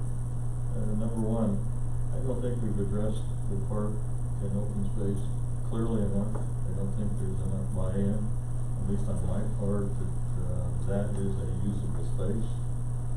I'd like the applicant to maybe dream up something, maybe get with the park committee again, or if they haven't already, and discuss that and try to get that resolved and come back to something that they feel that would satisfy at least me and maybe even John here in regards to that is actually going to be recreational and usable park space. Number two is the street improvements. I think that the residents on both North Skinner and North Coleman should be appraised of what will happen to those streets. Clearly. The comments that I had gotten when I walked those streets was, it was variable as far as what they had heard was going to happen. And especially on the restricting of on-street parking. I think we need to hear something back from them. But that's my opinion.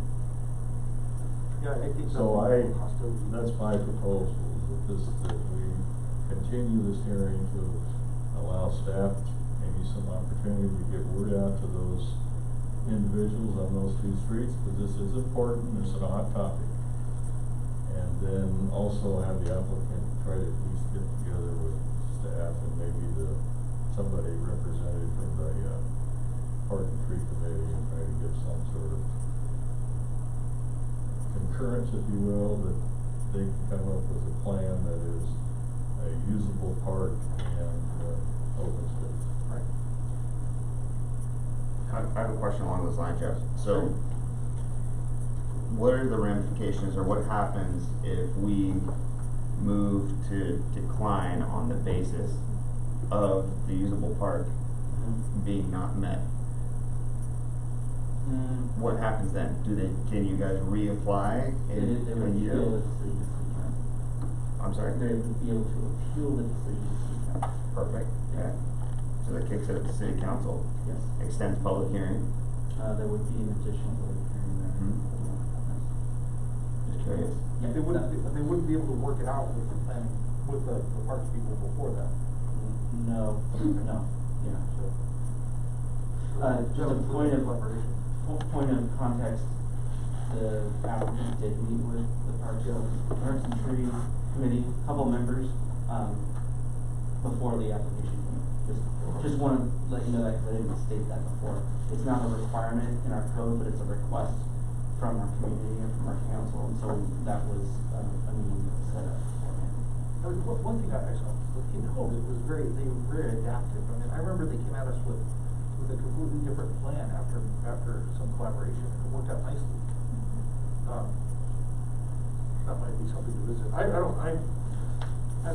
understand the park issue. I think the relevance of the traffic study, I think, was also an issue, because it happened during COVID, and with school not in session, with people not going to work. And even if maybe 40 homes, maybe 20 people leaving at any one time between 8 and 9 would have greatly increased traffic, or on the weekends. I mean, I just think that it's I'm concerned about the traffic study and where it was taken, so that's my concern.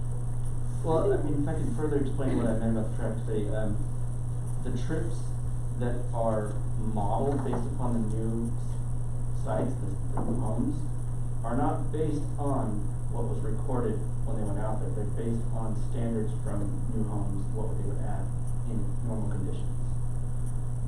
What was recorded, existed already, and you combine that to how it affects the intersections that were studied. I understand, I think the ones, the traffic studies with the homes, they proved to be pretty valid, and I thought that, so I have nothing against traffic studies, I just don't. No, Well, I think that the streets are so short, and there's so few people living on them, it makes it kind of moot whether it's COVID or not, you know? Oh, yeah. Cause we're only talking about a handful of homes, and so the traffic study, there's still traffic to study, yeah, so that makes it hard. And then, as far as, I mean, I would of course like to see a more viable park or open space. And I don't know what can be done or can't be done, I have no idea. But as far as the streets and the 16 feet of pavement, yeah, notification of the people, I think is a good idea.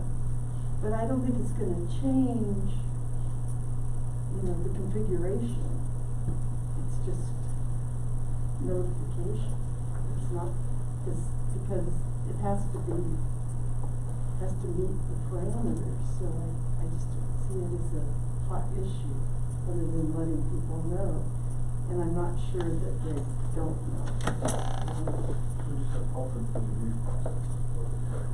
Yeah. Basically, yeah. Also note that it doesn't question the validity of whether they need to be notified or anything about the specific sort of possibility of changes to the paving of the street or not. They were notified 3 times about this already. So that's just a point of context.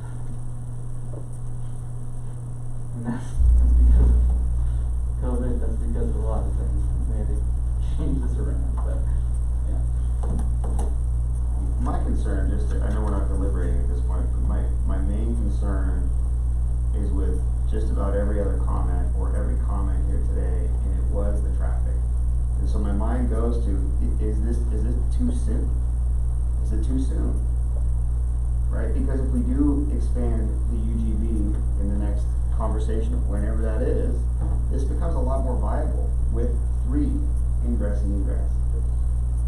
Right? So are we trying to force it with the 2 streets and hamstring ourselves somehow that way? Does that make sense? Why? No, I wish I said it that articulately, but yeah, I agree with it. I think that's okay. Because nobody was really against it. Everybody seemed like, yeah, we're good, all about growth, but it's just too aggressive, as in these 2 streets cannot take this. And I mean, I know the traffic impact analysis is there, and I've got to give validity to that, but it is a lot of traffic for those 2 tiny streets, 16 feet and 20 feet. I think we'll pay for it with the kid. Trust me, I'm gonna say this, I'm on record. No, half the time I wanted to take my shoe off and throw it at the cars driving by my house just on Austin when they're going so fast. So it's a concern, it's a big deal. I said it, I'm on record. I've never done it.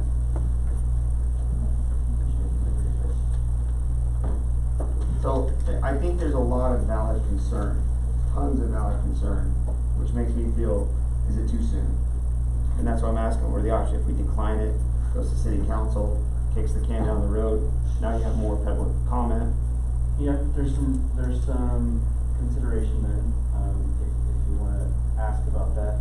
There has to be legal findings on how to deny it. Right, so that would be the arbitrary park space. Usable is subjective, correct? It sort of is, but that's also, I think, a bit dangerous because you can condition that a lot easier than deny it, but it's your decision, of course.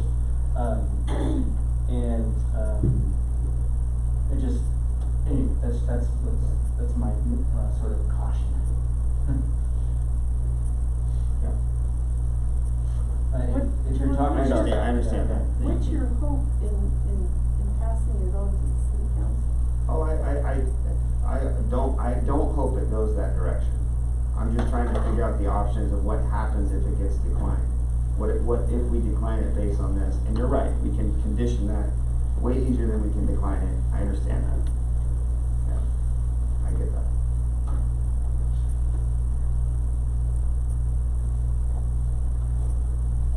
Traffic in general in this town does have, does need discussion, because it's not just this project that has caused traffic, conversation before in this town.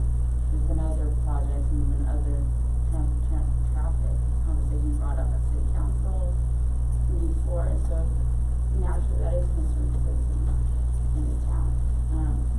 And from whatever the testimony, that's what I'm getting at too.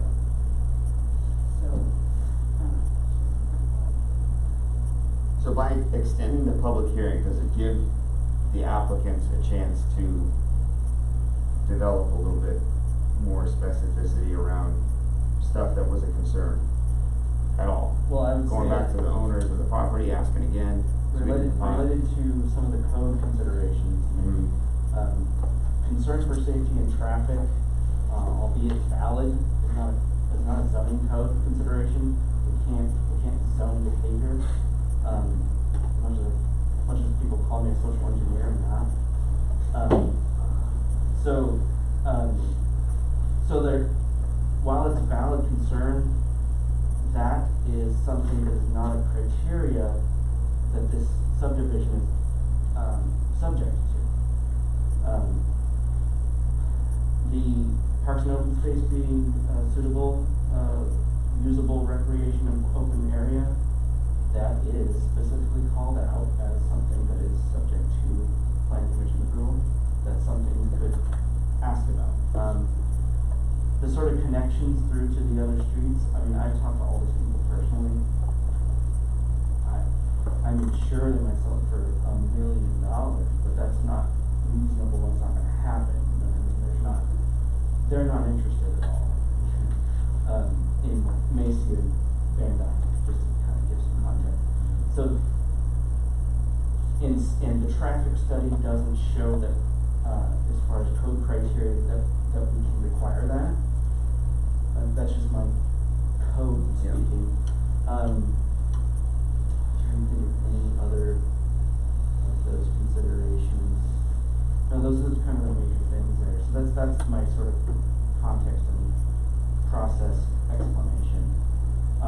Our city attorney explained, an option you could use is close the public hearing tonight and set a specific date for deliberation.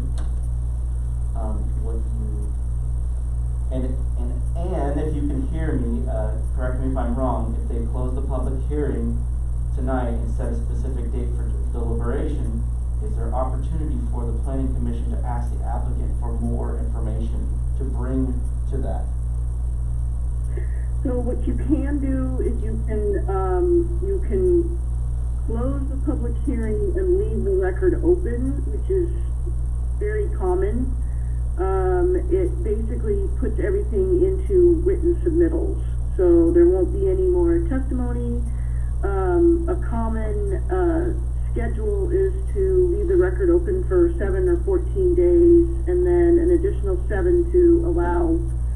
So assuming the applicant putting information on the first 7 or 14 days, then you give another 7 days for any opponent to respond to that, and then the applicant gets final rebuttal. So there's an ability to leave the record open, but not have the hearing remain open. So you'd have the written record left open, and then you'd schedule a certain date to come back and deliberate based on what you've heard today and the new information that you get during that open record period. Okay. That explains what I was asking, I think, yes. Does that make sense, everybody? It does. Yeah, okay. In no way am I suggesting this, I'm just making sure, since you're kind of asking about these options, this is what you do.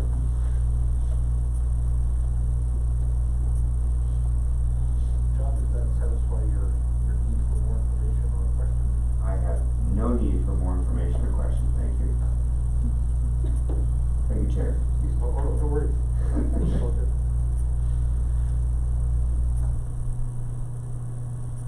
Marshall, how are you? Good. I still hold to my opinion that, I think that, the hearing should be continued, until we resolve this, park and open space. And I'm still concerned about the people that live on North Skinner and North Coleman, realizing what's gonna happen. That's all. That's where I'm at, so.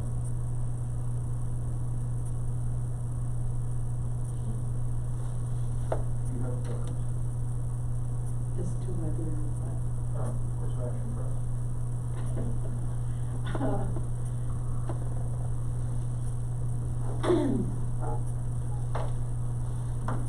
I'm willing to, I personally don't need more time, but I'm willing to take more time to make everybody feel that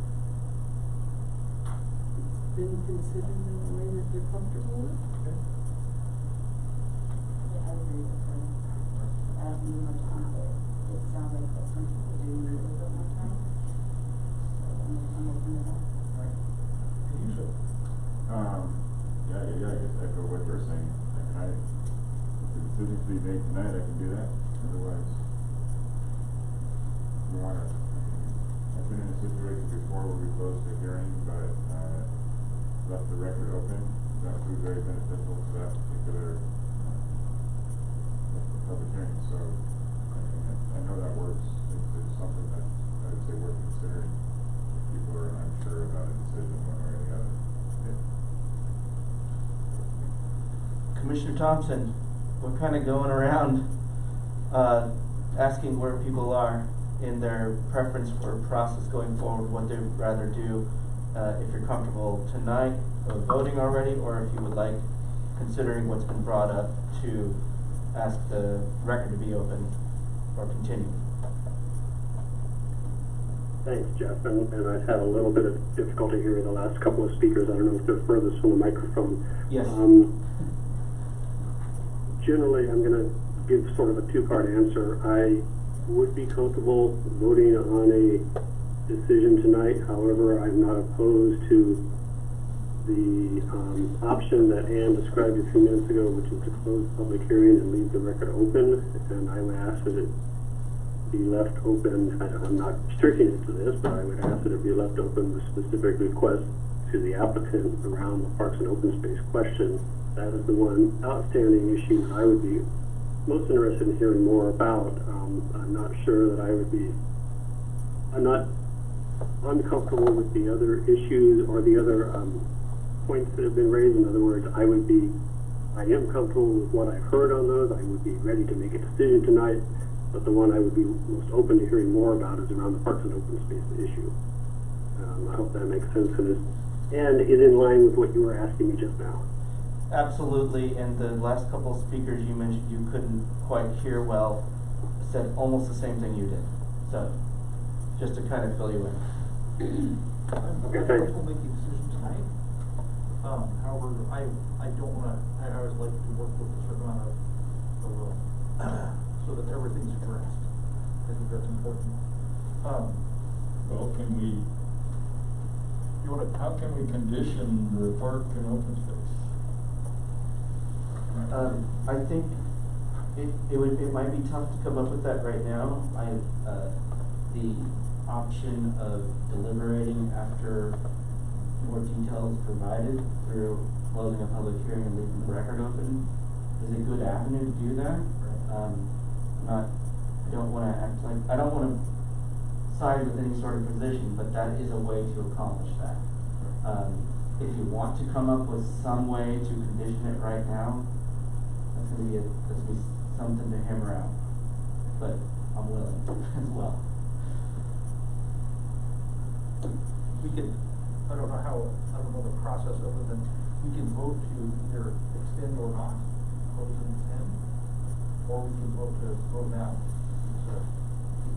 Let me ask the attorney about, sort of like in your deliberation on whether you hold a public hearing. And, if the commission is deciding whether they wanna close the public hearing just to kinda get a head count, or, what's the procedure to go about that? You could just poll the committee, Okay. the commission, and see, see where everybody is, and just do it as a poll. Okay, so just a sort of a poll of everyone on sort of the topic of,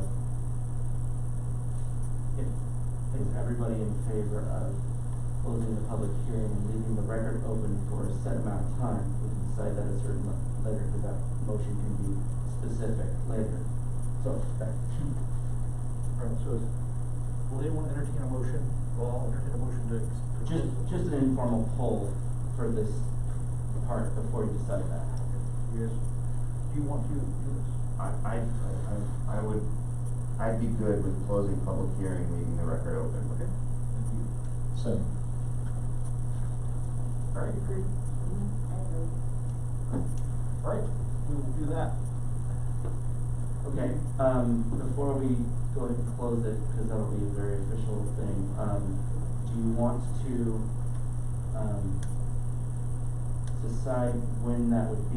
We're talking about a certain amount of time for, you'll be requesting the applicant for, as much detailed, information as you can give to them, for a set amount of days from today. Whether that be, as our attorney said, 7 to 14 days. At that point, anybody that wants to testify against or would have an opportunity to respond to that, then you can deliberate with all that written testimony. So. Yeah, and I think it would be helpful in the motion to also have a date set for the next deliberation. Right, yeah, I was just gonna, same wavelength, I was just kinda counting those days. And our normal planning commission date is 15th, if I figured that out already, it's the third Wednesday, it's the earliest it can be in the month. We don't, that's just what's set aside already. You can set a different date, that is only, well, that's exactly 28 days from right now. So that does leave a small window. What that means is if you give the applicant 14 days from today to submit more information, and then the record is open for rebuttal for additional 7 days, that all that information would have to be put into a report on the exact same day. The report has to be ready for 7 days ahead of time. That's just some consideration. Chair, you have a question for me? Of course. Just a statement, we would be fine with 7 days. Right? Oh. We could have information to you by then. That helps out. So a sort of scenario here could be 7 days for the applicant to get more information in, additional 7 days for rebuttal, and you could keep that regular planning commission time. Can I interrupt? Yep. So you actually have to do 777 because the applicant has to have the final rebuttal. So you're missing a stage there. So June 24th for the applicant to submit whatever the commission decides they want to ask him for. July 1st for a response, and then July 8th for final rebuttal from applicant. Okay. So if we're gonna do before the next planning commission. So that will work under one condition, and that's you get packet materials less than a week before the next meeting. Okay. And that's fine. I mean, that's up to you. It's just they'll have till 5 p.m. that day, and no person putting together a packet will have that ready that same night. How soon can you have it, Jeff? So another option is to have that final rebuttal shorter. It sounds like the applicant's willing to move forward quickly, so you may want to cut that applicant's final rebuttal by a couple days. That was what I didn't know that was an option, so thank you, and that's sort of up to the applicant. So say you have the dates that were spelled out, 24th, July 1st. July 1st is a Wednesday. It's kind of a weird weekend to be able to respond to something, because that's July 4th weekend. But even one day. Nobody's going anyplace anyway. Sure, we're all abiding by guidelines, aren't we? Even one day would be a big deal. Even the 7th would be a big deal. One whole day to prepare a report. If that's up to you guys though. So when would you want us to have a rebuttal in? Well, 6 or 7? Yeah, maybe end of day 6. That 5 days. It's Monday after 4. Yeah, it all depends on what you're comfortable with. Maybe end of day 6, end of day 7. We do the end of day 7. Okay, that'll work. That'll just sort of help prepare that meeting. Okay, so this is we're keeping track. the motion. Well, you guys have all head nodded to close the public hearing. The motion will be that we keep the and follow along in case I say anything wrong here. That we move to keep the public record open for request of the applicant for, you'll have to detail it out what you're going to ask them for for 7 days from today. Opportunity for rebuttal for 7 additional days, and then for the applicant to have a response to that rebuttal until 7/7. So that's how it should be. Except for you're going to fill the details about what to ask. What's the rebuttal? Who's rebutting? Anybody who has standing. Anybody who has their record, their name on the, who provided testimony, or there's probably a list of 25 people. So do they get a written letter saying this is happening? How do they find that out? Yep, we have to send it to everybody. Well, you don't really have to. Oh. The burden is really on the parties who are interested to get in touch with Let us know. and acquire that information. Unless Jeff, if you wanna provide that. I'll commit to it. I mean, we have all their phone numbers and emails. Getting a well-crafted message that they are going to have an opportunity to rebut or to look at the additional information in the record is not that hard to do. So now we have to come up with what we're asking them to. Yeah, and it's a good, I do all that before you decide to close the public hearing and do the motion, just so you have it all worked out.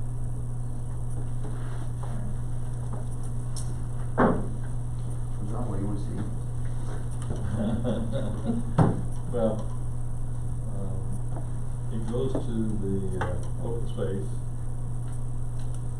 and what I'd like to see the applicant do is to get some concurrence. We had testimony tonight, public testimony tonight, that from the Park and Tree Committee members that did not believe that the drainage ditch in that area was suitable for parks and recreation. And I agree with that.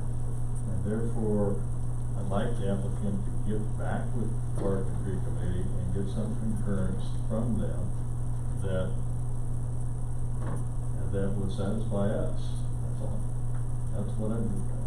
Because I don't believe what they're proposing is suitable for kids to play and people to enjoy. I caution that request because it's no part of any sort of criteria at all to meet with the Parks and Tree Committee. Okay.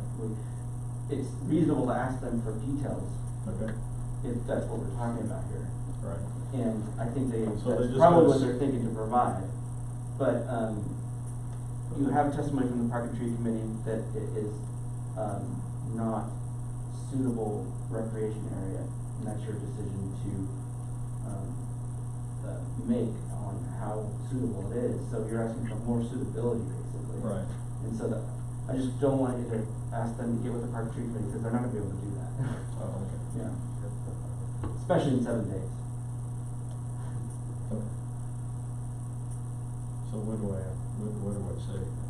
Well, you're not making any sort of specific, motion right now, we're just trying to come up with the details of what you guys are gonna ask them to do, just so you can get concurrence. Well, I think we're just looking for a little more imagination, I guess, that for some way that that space is something other than just this long strip of drainage, and, you know, that would be enjoyable and useful in a way that makes sense. I think that's we had a similar conversation with King Holmes about that. This is kind of weird. This is happening again.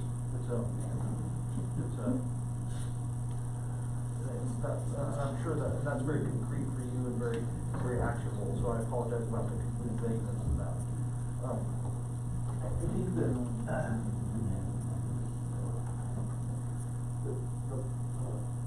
the lady who spoke about the parks mentioned percentages of land and percentages of land allocated, and she felt that the swale did not constitute recreation. And I think that's, so is it reasonable to ask an increased percentage of land, or is that? I think that we can come back with a proposal. I mean, I just wanna clarify, it's parks and open space. Yeah. It doesn't say parks for little kids to play in. If you don't like your code, then change your code. But it does say suitable for recreation. It does say suitable for recreation. Right. And so. And then walking past can certainly be suitable for recreation. Right. But I understand that you are happy with it, and we can come back with a different proposal. For sure, but it's not, I mean, it is parks and open space, so that's a lot of open space right there. So I think that some consideration should be given to the amount of open space we're given. Maybe you don't wanna give that full consideration, doesn't sound like you do, but some consideration should be given to it. I don't have any question about the percentage or the open space. It's just whether or not it's suitable for what would be considered a park for a place people to recreate in. I don't see saying that a drainage ditch is someplace that's suitable for recreation. I just don't buy it. Sure. There's walking paths all over, next to these, drainage ditches. I got one right beside me. Yeah. Okay. All over the place. People walk by them because there's wildlife that hangs out in there, so Yeah. there's walking paths all over. And blackberries and those kinds of things, so. I think the detail here is like, we're, you know, on the plan, it's contours of a drainage ditch, and, it's hard to imagine unless it's there to see that path. So I think that's really it, that's the crux is, well, if I can know there's a path that can fit in there, that is recreation. You know, and I don't know, I mean, that's kind of what I'm seeing with the hairs are in line here. We can provide more details and come back to some. Yeah. Commissioner Thompson. Yeah, to try and maybe focus on the request that we have to make as part of the motion, and I agree with most of the discussion that's happening, and I agree it's not so much about the percentage of land. I understand the open space portion of what we're talking about, and you know, I think of examples of open space with walking paths being suitable for recreation. So I think that, you know, part of the motion, and maybe Ann can weigh in on whether this is adequate. I think the part of the motion that we're trying to craft right now can be very simple and just say that we're leaving the record open for further consideration and additional details on how the requirement for addressing appropriate recreation use of the park and open space land will be handled. Okay. Sounds reasonable to me. Good call.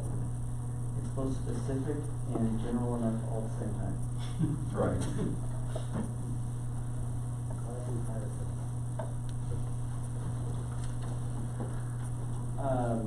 So as far as process goes, public hearing's still open. It sounds like you might be in a place where if you close the public hearing, you'd be able to make a motion to, leave the record open based on these dates, requesting the applicant to do what was just stated. I'll ask him. Ann, as part of closing the public hearing, do they need to make a motion beforehand, or can they close the public hearing and make a motion to leave the record open with all the details afterwards? You could do it either way. You could make two separate motions, you could close the hearing if you wanted to, and then deal with the other stuff separately, just to keep it maybe more streamlined. Okay, thank you. I just want to make sure we didn't have to take care of it in the public hearing. All right. Oh, no. I'll make a motion to close. I'm going to close the public hearing. 22nd. Second. All right. Close. Close the hearing. Paul, there's just for your information, because you're gonna need to vote on this, there's a motion and a second to close the public hearing. Thank you. And I'll let you know, or we'll speak up when it's your turn to vote. All right, so I guess we vote. So we want to go down the line, or do you want to just say something? Were we doing, down the line, well, Sammy was here doing some counting. We can, It's easier just for somebody on the phone, is her point. right, we can do down the line voting because of the phone, so whichever direction we're going. Go from the other.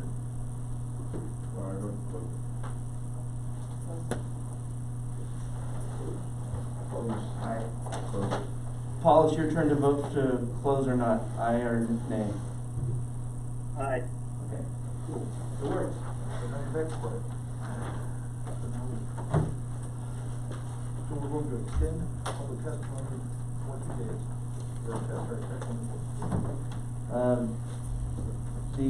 Keep the record open for 7 days for the applicant to get the, whatever, say it how you're gonna say it, I'm not gonna try to put words. Additional 7 days for rebuttal, and until, July 7th for applicant response to that rebuttal.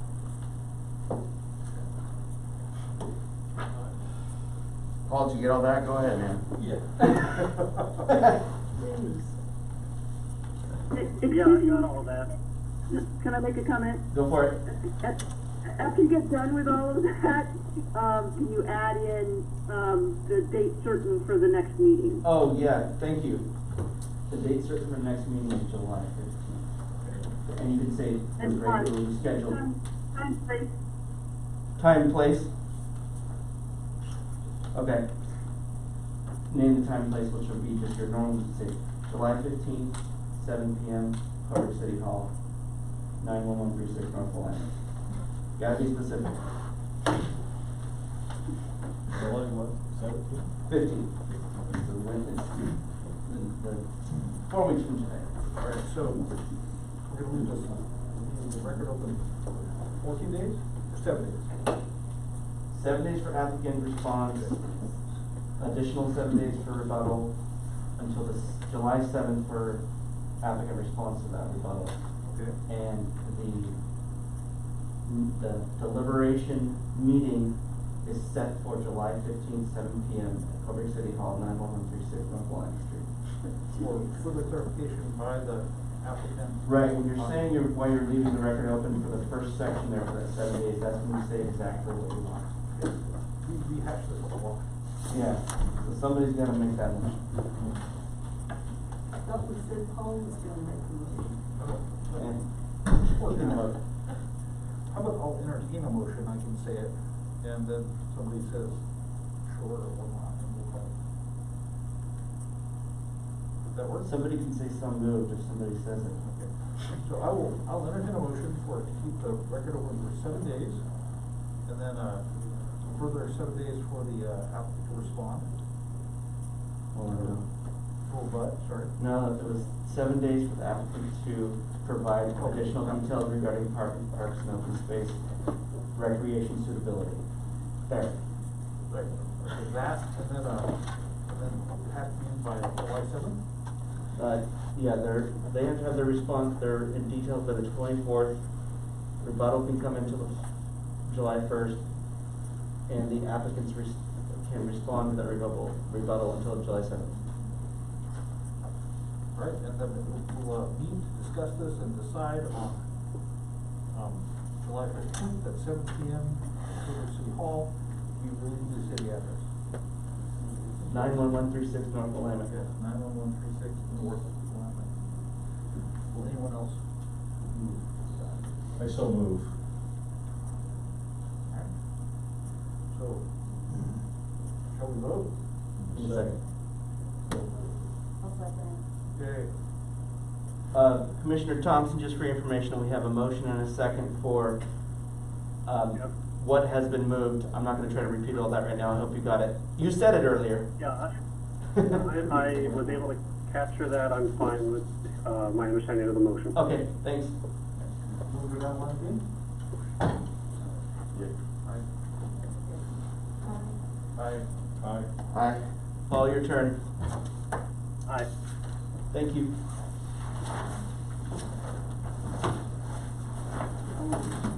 Alright.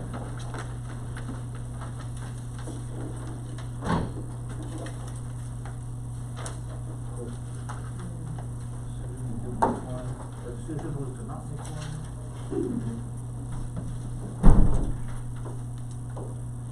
So next is, city updates. Let me get that report.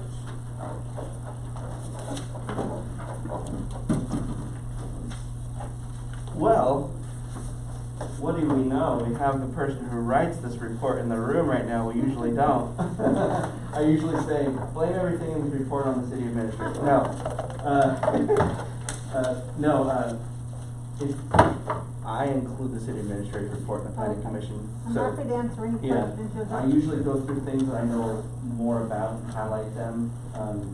But since our city administrator, if there's any of these projects or any sort of things going on that you might have any questions on, we can answer the heck out of them. Where is the well property? How public are the conversations regarding that and what we're doing, or how far along are they? The well property is to the north of the city, down Stallings Lane. I'm assuming it's the one that's been discussed for a while now. That's where they found they could locate it. Yeah, we're still sort of Can't really negotiating. say exactly what Yeah. property or who owns it, Yeah. but it is in that vicinity. Yeah, the city of North Stallings negotiating, the sale and or lease and the specificity of how the land will be used going forward, including the potential well site, which we still would need to secure a temporary easement to do actual test drilling on the site, because we've done a general vicinity test drill that allows us to know that there is good water in the area. Now we have to make sure we can actually get it right there. It seems like it's never ending. Yeah. A potential park site as well. Yeah, potential park site as well. I have a question. Airbnb, are they allowed in residential zones? We don't have any regulations related to short-term rentals. So, our city is mute on that. So, yeah. I wonder if, if you get a citizen inquiry on such a thing, would the city take it up, take a look at it? That'd be up to council.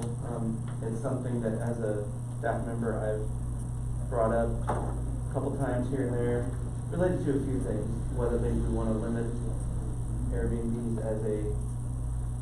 as a maximum sort of allowance in the city or per square mile, and there's a lot of ways to do it. A lot of the local cities are way ahead and would have a lot to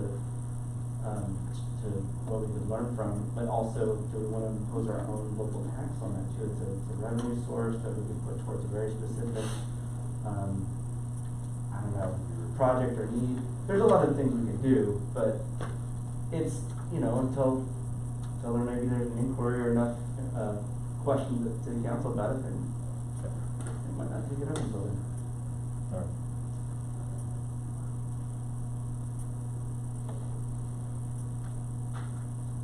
Just reading through, so this is the best part.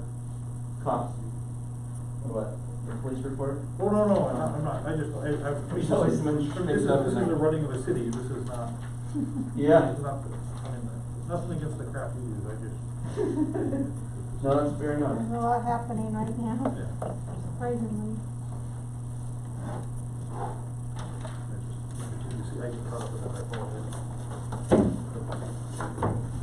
So that's our agenda. Any other questions on city, updates, or any other questions in general for the good of the order? I have no further questions. Any questions, Paul, if you're still there? You might have failed. No question. I'm here with a question, so thanks. Thank you, Paul.